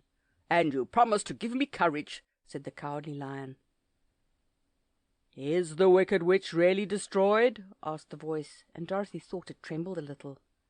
"Yes," she answered, "I melted her with a bucket of water." "Dear me," said the voice, "how sudden! Well, come to me tomorrow, for I must have time to think it over." "You've had plenty of time already," said the Tin Woodman angrily. "We shan't wait a day longer," said the Scarecrow. "You must keep your promises to us," exclaimed Dorothy. The Lion thought it might be as well to frighten the wizard, so he gave a large, loud roar, which was so fierce and dreadful that Toto jumped away from him in alarm and tipped over the screen that stood in a corner. As it fell with a crash, they looked that way, and the next moment all of them were filled with wonder, for they saw, standing in just the spot the screen had hidden, a little old man with a bald head and a wrinkled face, who seemed to be as much surprised as they were. The Tin Woodman, raising his axe, rushed towards the little man and cried out, "Who are you?" "I'm Oz the Great and Terrible," said the little man in a trembling voice. "But don't strike me, please don't, and I'll do anything you want me to." Our friends looked at him in surprise and dismay. "I thought Oz was a great head," said Dorothy. "And I thought Oz was a lovely lady," said the Scarecrow. "And I thought Oz was a terrible beast," said the Tin Woodman. "And I thought Oz was a ball of fire," exclaimed the Lion. "No, you're all wrong," said the little man meekly. "I have been making believe." "Making believe?" cried Dorothy. "Are you not a great wizard?" "Hush, my dear," he said. "Don't speak so loud, or you will be overheard, and I should be ruined. I'm supposed to be a great wizard." "And aren't you?" she asked. "Not a bit of it, my dear. I'm just a common man." "You're more than that," said the Scarecrow in a grieved tone. "You're a humbug." "Exactly so," declared the little man, rubbing his hands together as if it pleased him. "I am a humbug." "But this is terrible," said the Tin Woodman. "How shall I ever get my heart?" "Or I my courage?" asked the lion. "Or I my brains," wailed the Scarecrow, wiping the tears from his eyes with his coat sleeve. "My dear friends," said Oz, "I pray you not to speak of these little things. Think of me and the terrible trouble I'm in at being found out." "Doesn't anyone else know you a humbug?" asked Dorothy. "No one knows it but you four and myself," replied Oz. "I have fooled everyone for so long that I thought I should never be found out. It was a great mistake my ever letting you into the throne room. Usually I will not see even my subjects, and so they believe I am something terrible." "But I don't understand," said Dorothy in bewilderment. "How was it that you appeared to me as a great head?" "That was one of my tricks," answered Oz. "Step this way, please, and I will tell you all about it." He led the way to a small chamber in the rear of the throne room, and they all followed him.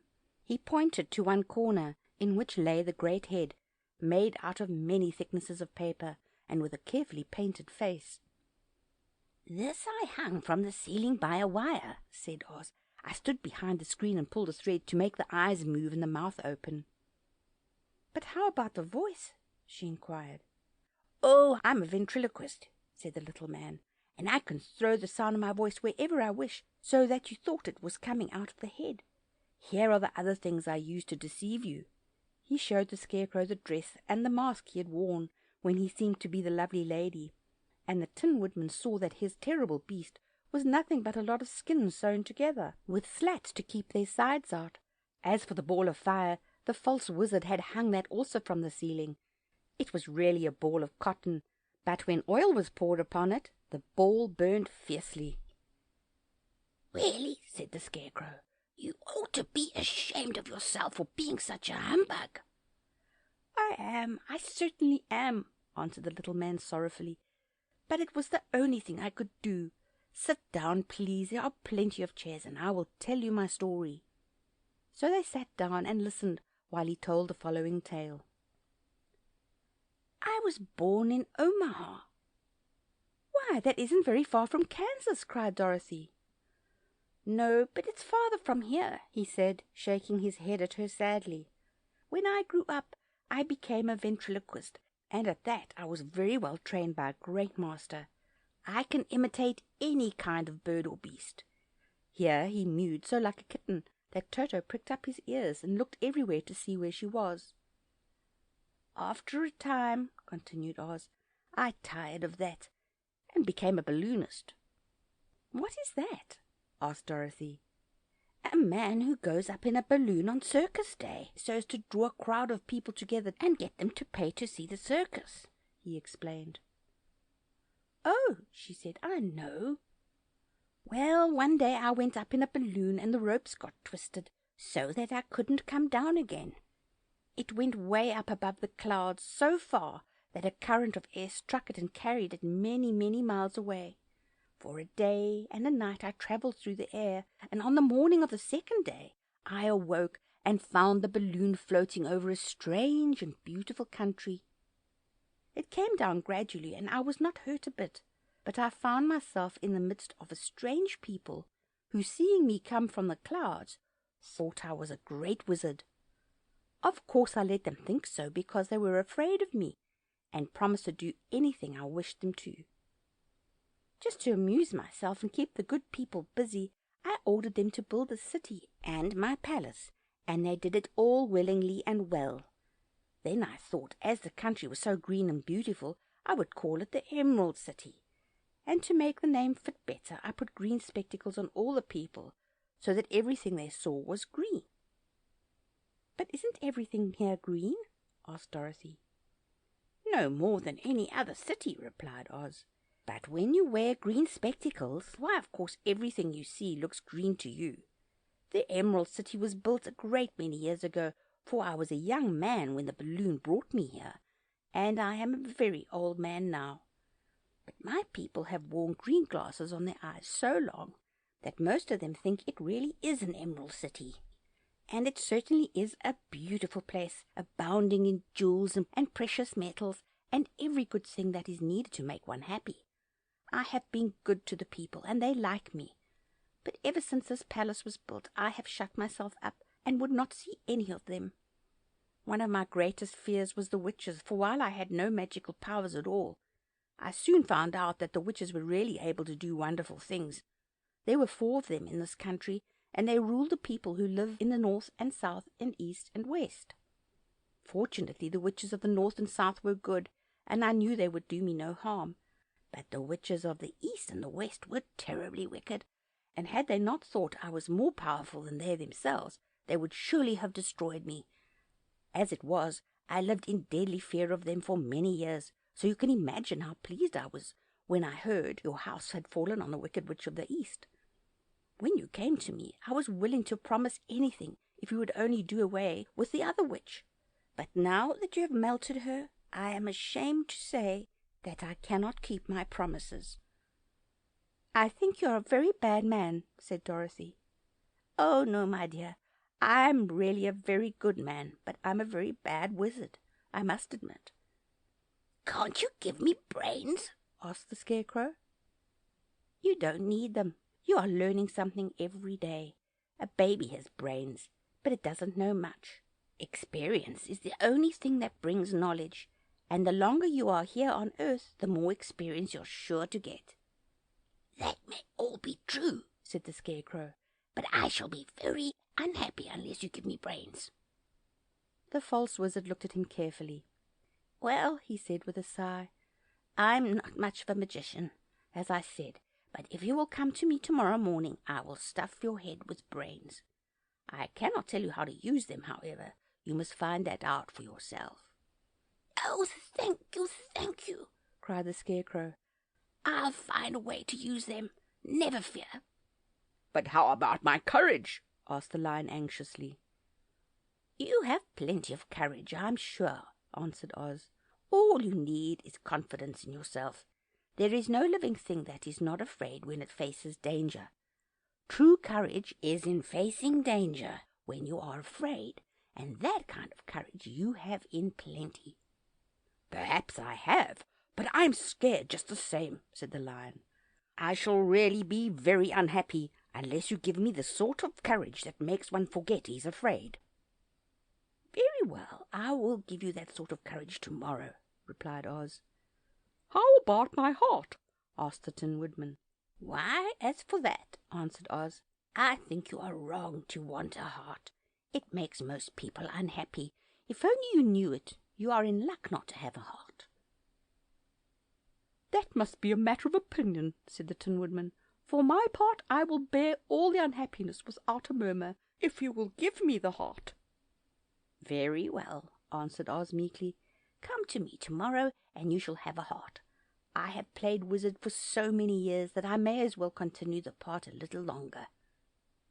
"And now," said Dorothy, "how am I to get back to Kansas?" "We shall have to think about that," replied the little man. "Give me 2 or 3 days to consider the matter, and I'll try and find a way to carry you over the desert. In the meantime, you shall all be treated as my guests, and while you live in the palace, my people will wait upon you and obey your slightest wish. There is only one thing I ask in return for my help, such as it is. You must keep my secret and tell no one I am a humbug." They agreed to say nothing of what they had learned, and went back to their rooms in high spirits. Even Dorothy had hope that the great and terrible humbug, as she called him, would find a way to send her back to Kansas, and if he did that, she was willing to forgive him everything. Next morning the Scarecrow said to his friends, "Congratulate me. I'm going to Oz to get my brains at last. When I return, I shall be as other men are."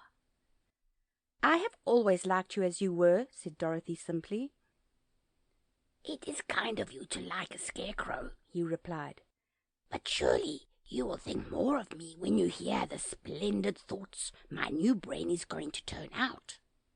Then he said goodbye to them all in a cheerful voice, and went to the throne room, where he rapped upon the door. "Come in," said Oz. The Scarecrow went in and found the little man sitting down by the window, engaged in deep thought. "I have come for my brains," remarked the Scarecrow a little uneasily. "Oh, yes, Sit down in that chair, please, replied Oz. You must excuse me for taking your head off, but I shall have to do it in order to put your brains in their proper place. That's all right, said the Scarecrow. You are quite welcome to take my head off, as long as it will be a better one when you put it on again. So the wizard unfastened his head and emptied out the straw. Then he entered the back room and took up a measure of bran, which he mixed with a great many pins and needles. Having shaken them together thoroughly, he filled the top of the Scarecrow's head with the mixture, and stuffed the rest of the space with straw to hold it in place. When he had fastened the Scarecrow's head on his body again, he said to him, Hereafter you will be a great man, for I have given you a lot of brand new brains. The Scarecrow was both pleased and proud at the fulfillment of his greatest wish, and having thanked Oz warmly, he went back to his friends. Dorothy looked at him curiously. His head was quite bulging out at the top with brains. "How do you feel?" she asked. I feel wise indeed, he answered earnestly. When I get used to my brains, I shall know everything. "Why are those needles and pins sticking out of your head?" asked the Tin Woodman. "That is proof that he is sharp," remarked the Lion. "Well, I must go to Oz and get my heart," said the Woodman. So he walked to the throne room and knocked at the door. "Come in," called Oz, and the Woodman entered and said, "I have come for my heart." Very well, answered the little man, but I shall have to cut a hole in your breast, so I can put your heart in the right place. I hope it won't hurt you. "Oh, no," answered the Woodman. "I shall not feel it at all." So Oz bought a pair of tinner's shears and cut a small square hole in the left side of the Tin Woodman's breast. Then going to a chest of drawers, he took out a pretty heart, made entirely of silk and stuffed with sawdust. Isn't it a beauty? He asked. "It is indeed," replied the Woodman, who was greatly pleased. "But is it a kind heart?" "Oh, very," answered Oz. He put the heart in the Woodman's breast, and then replaced the square of tin, soldering it neatly together where it had been cut. "There," said he, "now you have a heart that any man might be proud of. I'm sorry I had to put a patch on your breast, but it really couldn't be helped." "Never mind the patch," exclaimed the happy Woodman. "I am very grateful to you, and shall never forget your kindness." "Don't speak of it," replied Oz. Then the Tin Woodman went back to his friends, who wished him every joy on account of his good fortune. The Lion now walked to the throne room and knocked at the door. "Come in," said Oz. "I have come for my courage," announced the Lion, entering the room. "Very well," answered the little man. "I will get it for you." He went to a cupboard and, reaching up to a high shelf, took down a square green bottle, the contents of which he poured into a green gold dish, beautifully carved. Placing this before the Cowardly Lion, who sniffed at it as if he did not like it, the wizard said, "Drink." "What is it?" asked the Lion. "Well," answered Oz, "if it were inside of you, it would be courage. You know, of course, that courage is always inside one, so that this really cannot be called courage until you have swallowed it. Therefore, I advise you to drink it as soon as possible."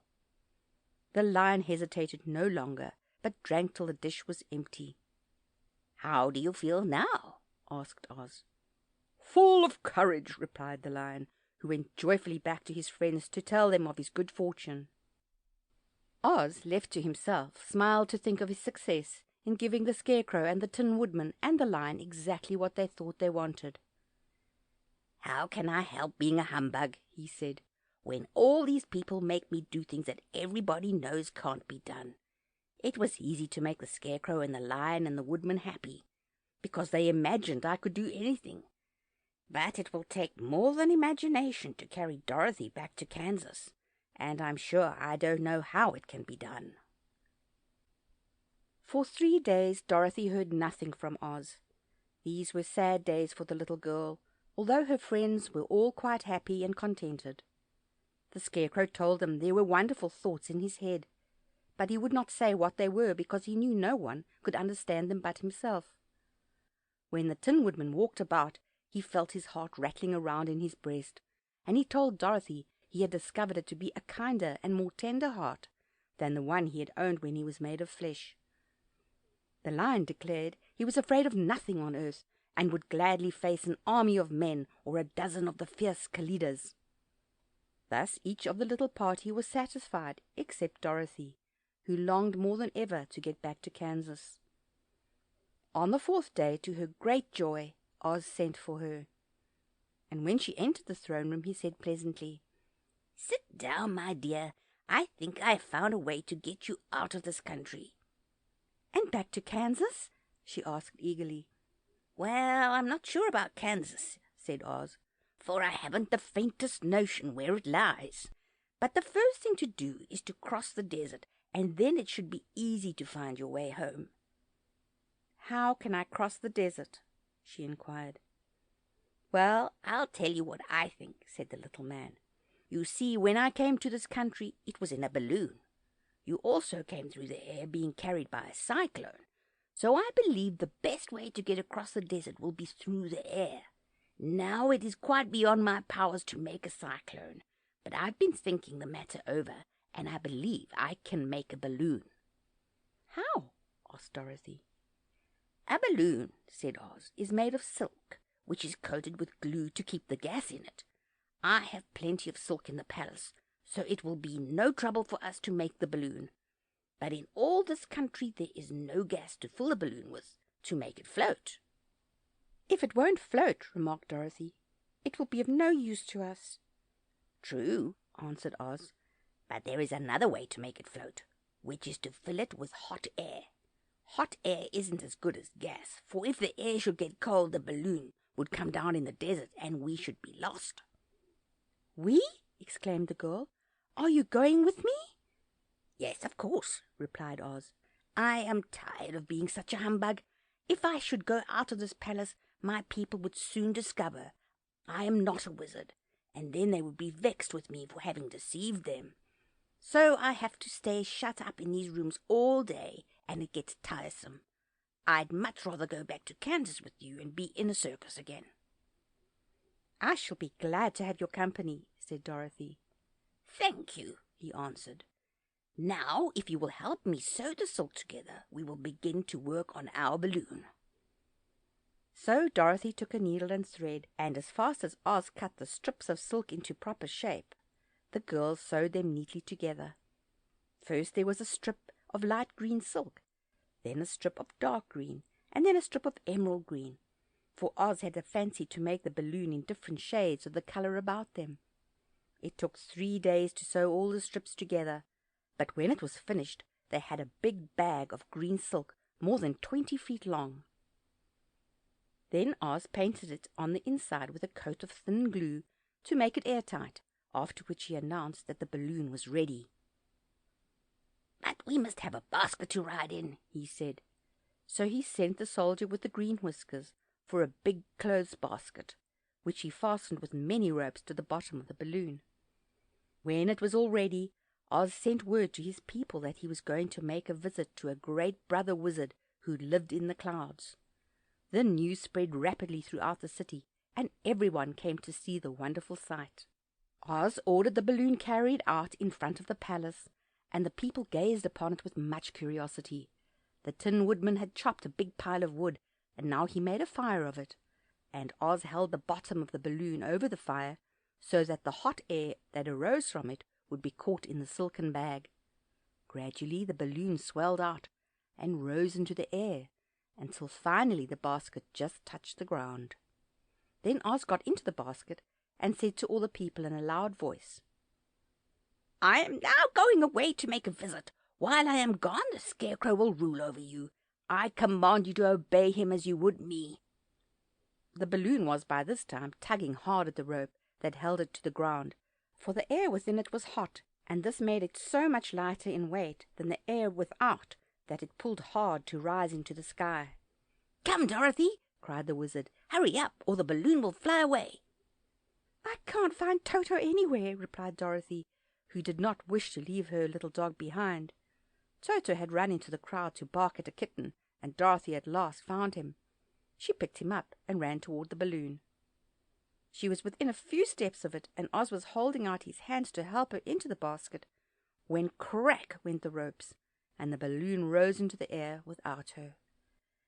"Come back!" she screamed. "I want to go too." "I can't come back, my dear," called Oz from the basket. "Goodbye!"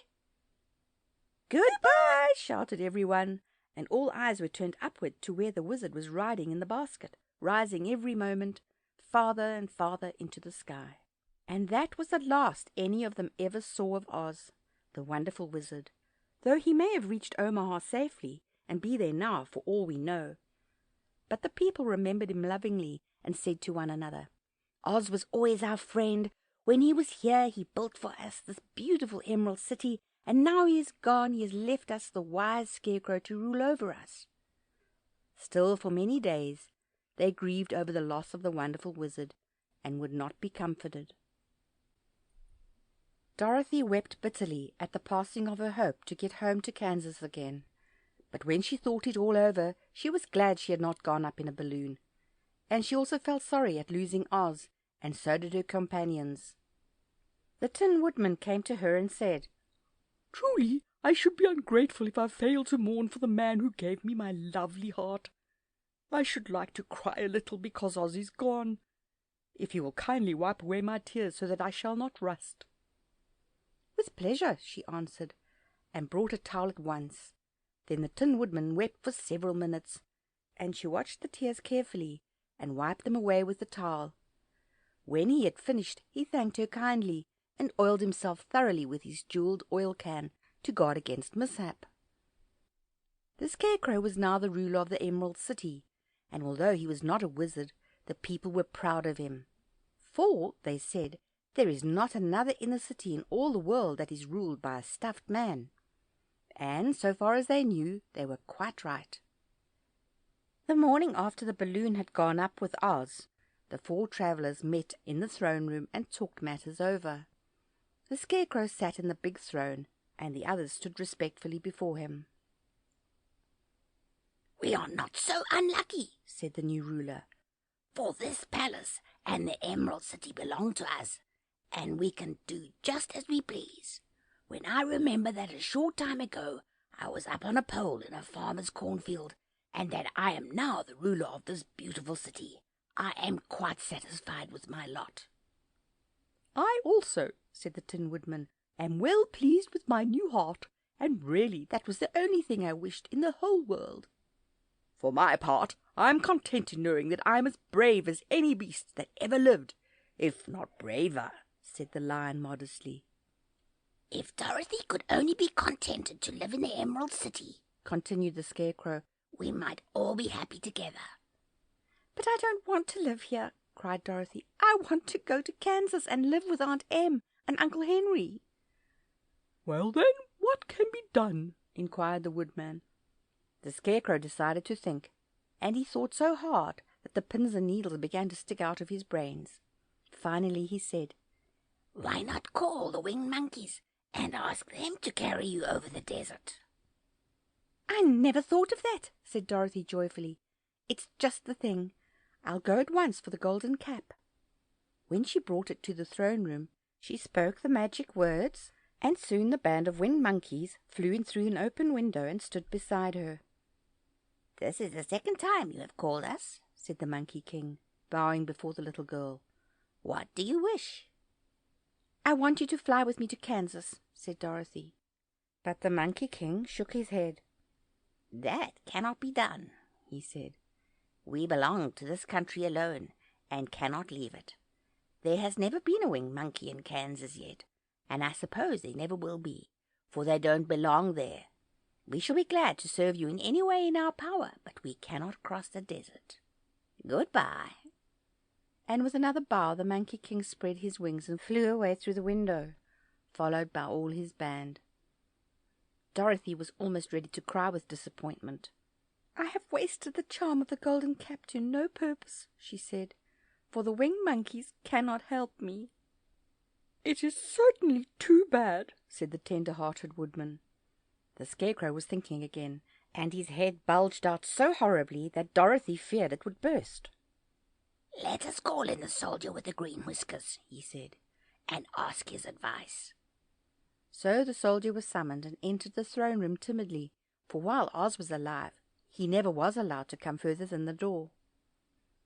"This little girl," said the Scarecrow to the soldier, "wishes to cross the desert. How can she do so?" "I cannot tell," answered the soldier, "for nobody has ever crossed the desert, unless it is Oz himself." "Is there no one who can help me?" asked Dorothy earnestly.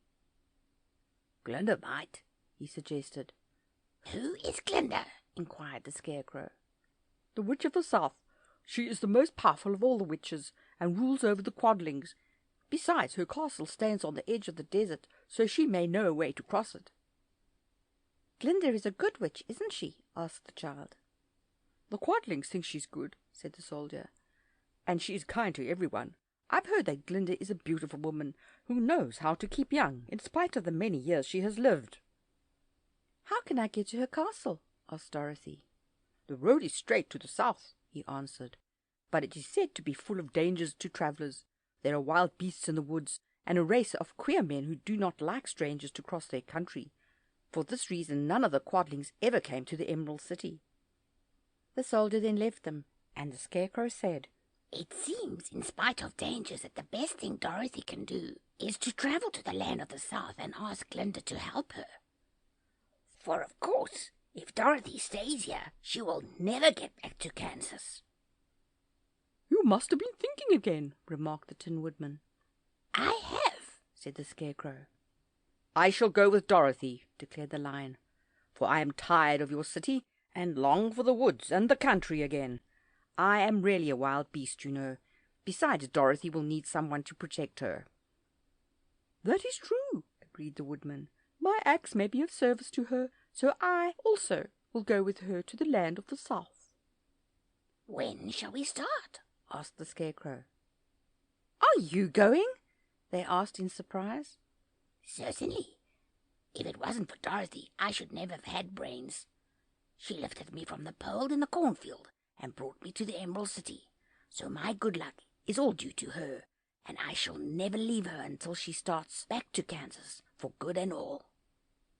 "Thank you," said Dorothy gratefully.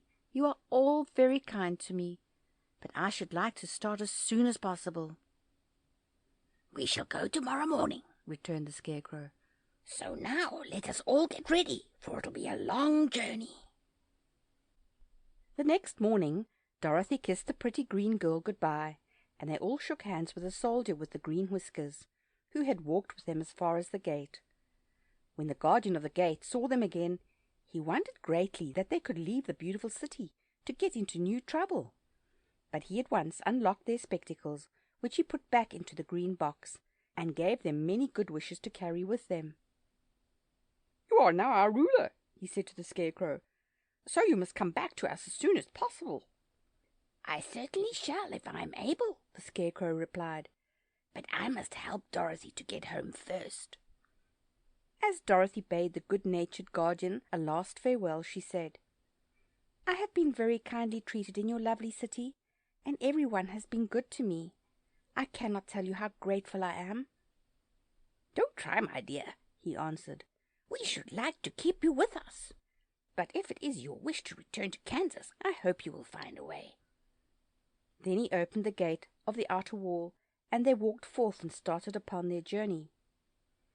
The sun shone brightly as our friends turned their faces toward the land of the South. They were all in the best of spirits, and laughed and chatted together. Dorothy was once more filled with the hope of getting home, and the Scarecrow and the Tin Woodman were glad to be of use to her. As for the Lion, he sniffed the fresh air with delight, and whisked his tail from side to side in pure joy at being in the country again, while Toto ran around them and chased the moths and butterflies, barking merrily all the time. "City life does not agree with me at all," remarked the Lion, as they walked along at a brisk pace. "I have lost much flesh since I lived there, and now I am anxious for a chance to show the other beasts how courageous I have grown." They now turned and took a last look at the Emerald City. All they could see was a mass of towers and steeples behind the green walls, and high up above everything the spires and the dome of the Palace of Oz. Oz was not such a bad wizard after all," said the Tin Woodman, as he felt his heart rattling around in his breast. "He knew how to give me brains, and very good brains too," said the Scarecrow. "If Oz had taken a dose of the same courage he gave me," added the Lion, "he would have been a brave man." Dorothy said nothing. Oz had not kept the promise he made her, but he had done his best, so she forgave him. As he said, he was a good man, even if he was a bad wizard. The first day's journey was through the green fields and bright flowers that stretched about the Emerald City on every side. They slept that night on the grass, with nothing but the stars over them, and they rested very well indeed. In the morning they travelled on until they came to a thick wood.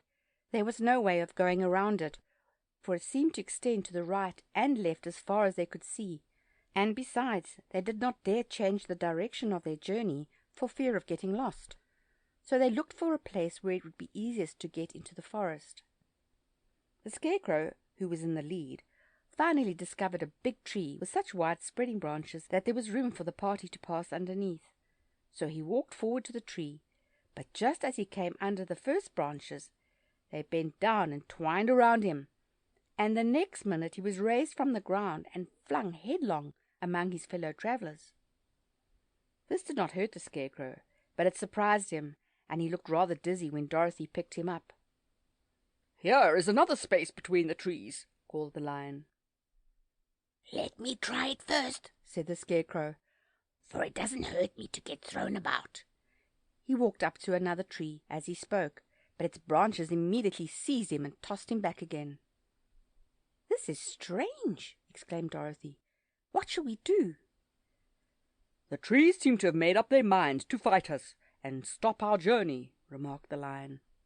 "I believe I will try it myself," said the Woodman, and shouldering his axe he marched up to the first tree that had handled the Scarecrow so roughly.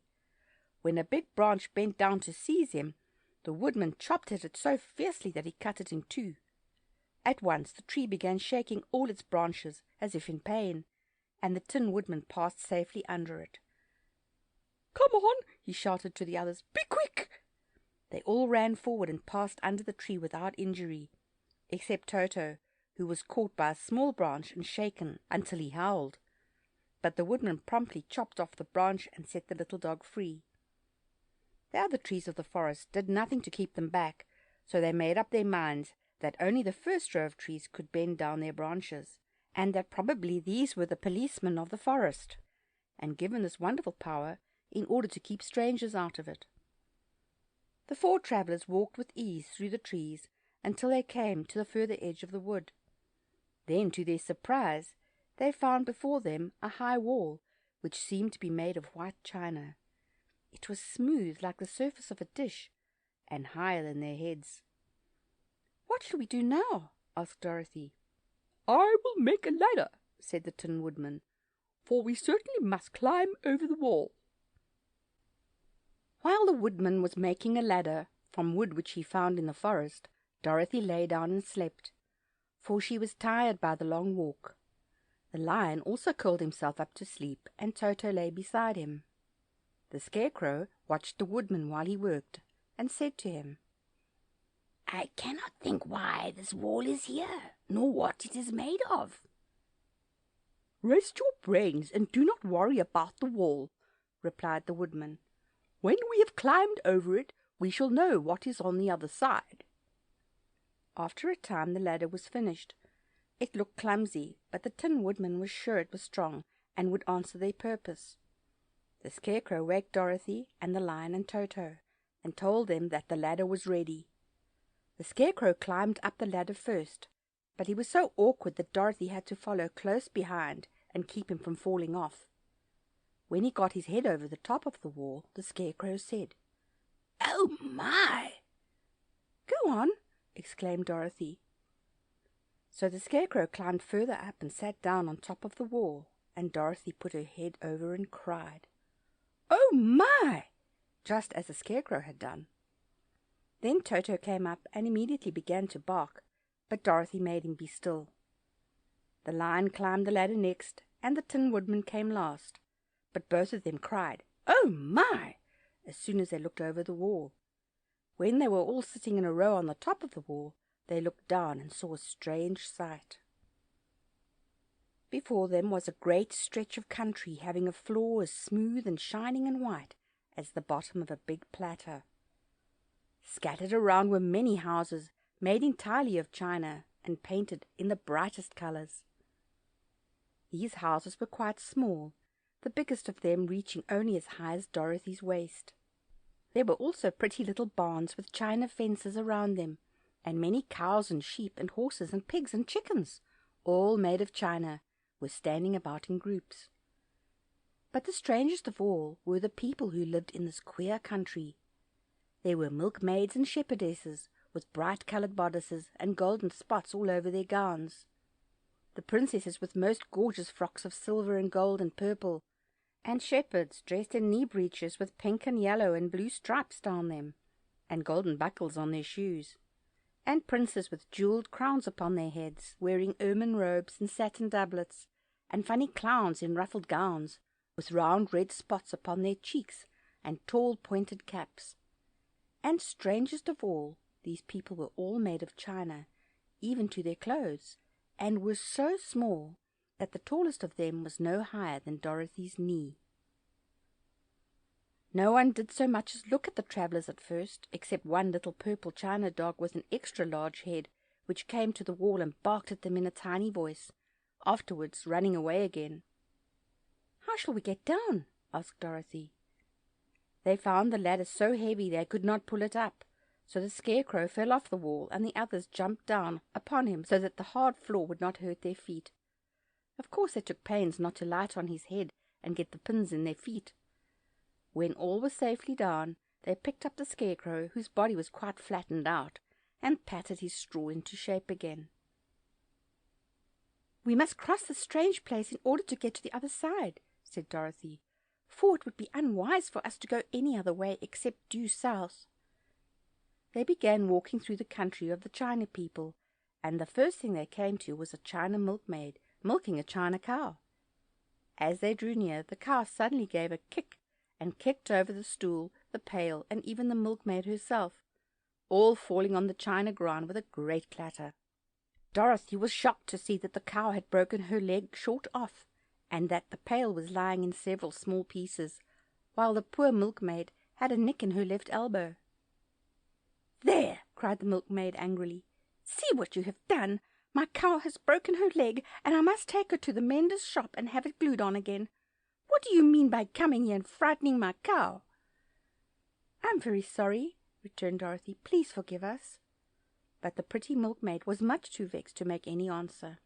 She picked up the leg sulkily and led her cow away, the poor animal limping on 3 legs. As she left them, the milkmaid cast many reproachful glances over her shoulder at the clumsy strangers, holding her nicked elbow close to her side. Dorothy was quite grieved at this mishap. "We must be very careful here," said the kind-hearted woodman, "or we may hurt these pretty little people so they will never get over it." A little farther on, Dorothy met a most beautiful dressed young princess, who stopped short when she saw the strangers and started to run away. Dorothy wanted to see more of the princess, so she ran after her, but the China girl cried out, "Don't chase me! Don't chase me!" She had such a frightened little voice that Dorothy stopped and said, "Why not?" "Because," answered the princess, also stopping a safe distance away, "if I run I may fall down and break myself." "But couldn't you be mended?" asked the girl.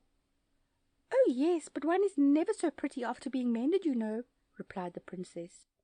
"I suppose not," said Dorothy. "Now there is Mr. Joker, one of our clowns," continued the China lady, "who is always trying to stand upon his head. He has broken himself so often that he is mended in 100 places, and doesn't look at all pretty. Here he comes now, so you can see for yourself." Indeed, a jolly little clown now came walking toward them, and Dorothy could see that in spite of his pretty clothes of red and yellow and green, he was completely covered with cracks, running every which way and showing plainly that he had been mended in many places. The clown put his hands in his pockets, and after puffing out his cheeks and nodding his head at them saucily, he said, "By Lady Fair, why do you stare at poor old Mr. Joker? You're quite as stiff and prim as if you'd eaten up a poker." "Be quiet, sir," said the princess. "Can't you see these are strangers and should be treated with respect?" "Well, that is respect I expect," declared the clown, and immediately stood upon his head. "Don't mind Mr. Joker," said the princess to Dorothy. "He is considerably cracked in his head, and that makes him foolish." "Oh, I don't mind him a bit," said Dorothy. "But you are so beautiful," she continued, "that I am sure I could love you dearly. Won't you let me carry you back to Kansas and stand you on Aunt Em's mantel shelf? I could carry you in my basket."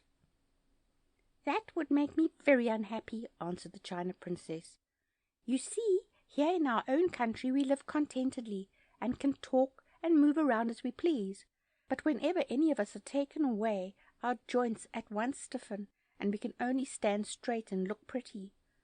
Of course that is all that is expected of us when we are on mantel shelves and cabinets and drawing-room tables, but our lives are much pleasanter here in our own country."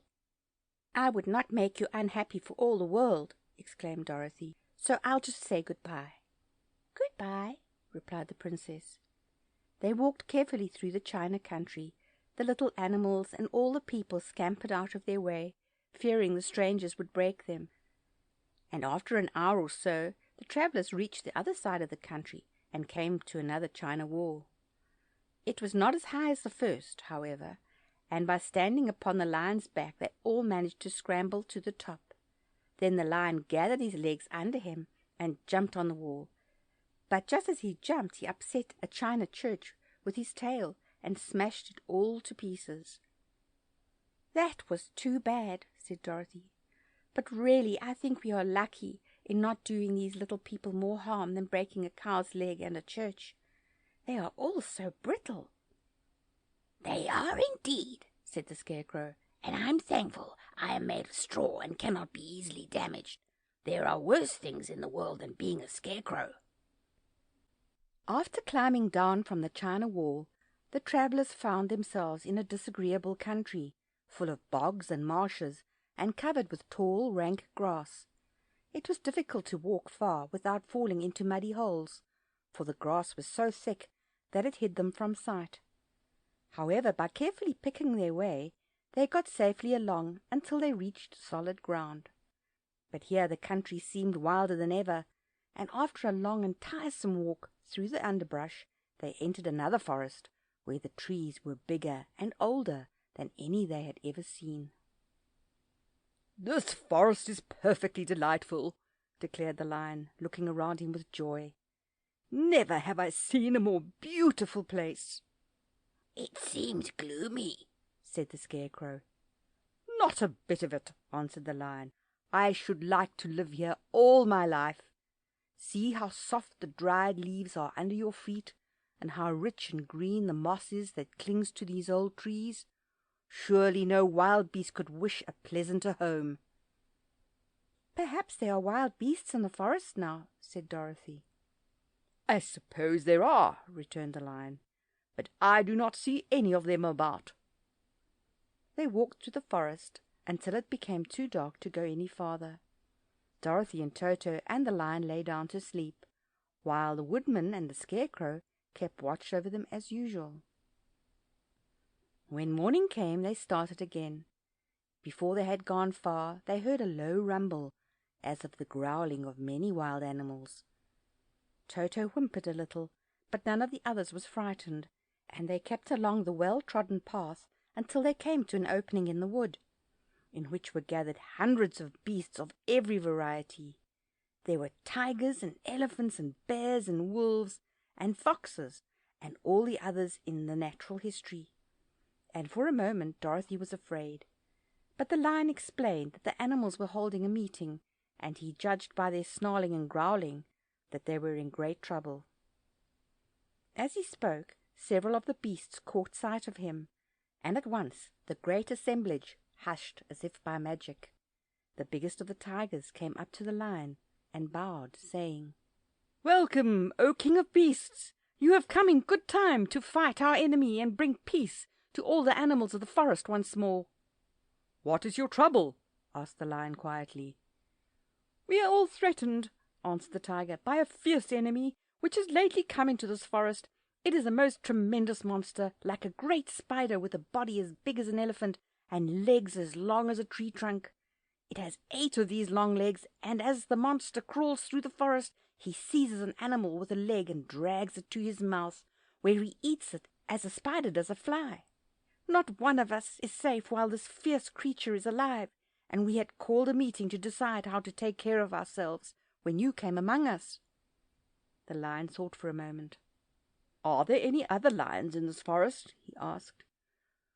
"No, but there were some, but the monster's eaten them all, and besides, they were none of them nearly so large and brave as you." "If I put an end to your enemy, will you bow down to me and obey me as king of the forest?" inquired the lion. "We will do that gladly," returned the tiger, and all the other beasts roared with a mighty roar. "We will!" "Where is this great spider of yours now?" asked the lion. "Yonder among the oak trees," said the tiger, pointing with his forefoot. "Take good care of these friends of mine," said the lion, "and I will go at once to fight the monster." He bade his comrades good-bye and marched proudly away to do battle with the enemy. The great spider was lying asleep when the lion found him, and it looked so ugly that its foe turned up his nose in disgust. Its legs were quite as long as the tiger had said, and its body covered with coarse black hair. It had a great mouth with a row of sharp teeth, a foot long, but its head was joined to the pudgy body by a neck as slender as a wasp's waist. This gave the lion a hint of the best way to attack the creature, and as he knew it was easier to fight it asleep than awake, he gave a great spring and landed directly upon the monster's back. Then, with one blow of his heavy paw, all armed with sharp claws, he knocked the spider's head from its body.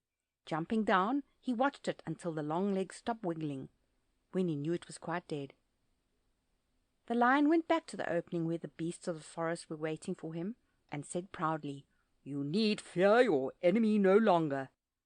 Then the beasts bowed down to the lion as their king, and he promised to come back and rule over them as soon as Dorothy was safely on her way to Kansas. The 4 travelers passed through the rest of the forest in safety, and when they came out of its gloom, saw before them a steep hill, covered from top to bottom with great pieces of rock. "That will be a hard climb," said the Scarecrow, "but we must get over the hill nevertheless." So he led the way, and the others followed. They had nearly reached the first rock when they heard a rough voice cry out, "Keep back!" "Who are you?" asked the Scarecrow.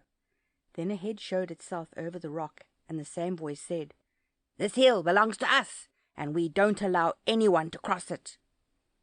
"But we must cross it," said the Scarecrow. "We are going to the country of the Quadlings." "But you shall not," replied the voice, and there stepped from behind the rock the strangest man the travellers had ever seen. He was quite short and stout, and had a big head, which was flat at the top and supported by a thick neck full of wrinkles. But he had no arms at all, and seeing this, the Scarecrow did not fear that so helpless a creature could prevent them from climbing the hill, so he said, "I am sorry not to do as you wish, but we must pass over your hill whether you like it or not." And he walked boldly forward. As quick as lightning, the man's head shot forward, and his neck stretched out until the top of the head, where it was flat, struck the Scarecrow in the middle and sent him tumbling over and over down the hill. Almost as quickly as it came, the head went back to the body, and the man laughed harshly as he said, "Ah, it isn't as easy as you think." A chorus of boisterous laughter came from the other rocks, and Dorothy saw hundreds of the armless hammerheads upon the hillside, one behind every rock. The lion became quite angry at the laughter caused by the Scarecrow's mishap, and giving a loud roar that echoed like thunder, he dashed up the hill. Again a head shot swiftly out, and the great lion went rolling down the hill as if he had been struck by a cannonball. Dorothy ran down and helped the Scarecrow to his feet, and the lion came up to her, feeling rather bruised and sore, and said, "It is useless to fight people with shooting heads, No one can withstand them." "What can we do then?" she asked. "Call the winged monkeys," suggested the Tin Woodman. "You have still the right to command them once more." "Very well," she answered, and putting on the golden cap, she uttered the magic words. The monkeys were as prompt as ever, and in a few moments the entire band stood before her. "What are your commands?" inquired the king of the monkeys, bowing low. "Carry us over the hill to the country of the Quadlings," answered the girl. "It shall be done," said the king, and at once the winged monkeys caught the 4 travellers and Toto up in their arms and flew away with them. As they passed over the hill, the hammerheads yelled with vexation and shot their heads high in the air, but they could not reach the winged monkeys, which carried Dorothy and her comrades safely over the hill and set them down in the beautiful country of the Quadlings. "This is the last time you can summon us," said the leader to Dorothy, "so goodbye and good luck to you." "Goodbye, and thank you very much," returned the girl, and the monkeys rose into the air and were out of sight in a twinkling. The country of the Quadlings seemed rich and happy. There was field upon field of ripening grain, with well-paved roads running between, and pretty rippling brooks with strong bridges across them. The fences and houses and bridges were all painted bright red, just as they had been painted yellow in the country of the Winkies, and blue in the country of the Munchkins. The Quadlings themselves, who were short and fat, and looked chubby and good-natured, were dressed all in red, which showed bright against the green grass and the yellowing grain. The monkeys had set them down near a farmhouse, and the 4 travellers walked up to it and knocked at the door. It was opened by the farmer's wife, and when Dorothy asked for something to eat, the woman gave them all a good dinner, with 3 kinds of cake and 4 kinds of cookies, and a bowl of milk for Toto. "How far is it to the castle of Glinda?" asked the child. "It is not such a great way," answered the farmer's wife. "Take the road to the south, and you will soon reach it." Thanking the good woman, they started afresh, and walked by the fields and across the pretty bridges, until they saw before them a very beautiful castle. Before the gates were 3 young girls, dressed in handsome red uniforms trimmed with gold braid. And as Dorothy approached, one of them said to her, "Why have you come to the South Country?" "To see the good witch who rules here," she answered. "Will you take me to her?" "Let me have your name, and I will ask Glinda if she will receive you." They told who they were, and the girl soldier went into the castle. After a few moments she came back to say that Dorothy and the others were to be admitted at once. Before they went to see Glinda, however, they were taken to a room of the castle, where Dorothy washed her face and combed her hair, and the lion shook the dust out of his mane, and the Scarecrow patted himself into his best shape, and the Woodman polished his tin and oiled his joints. When they were all quite presentable, they followed the soldier girl into a big room where the witch Glinda sat upon a throne of rubies.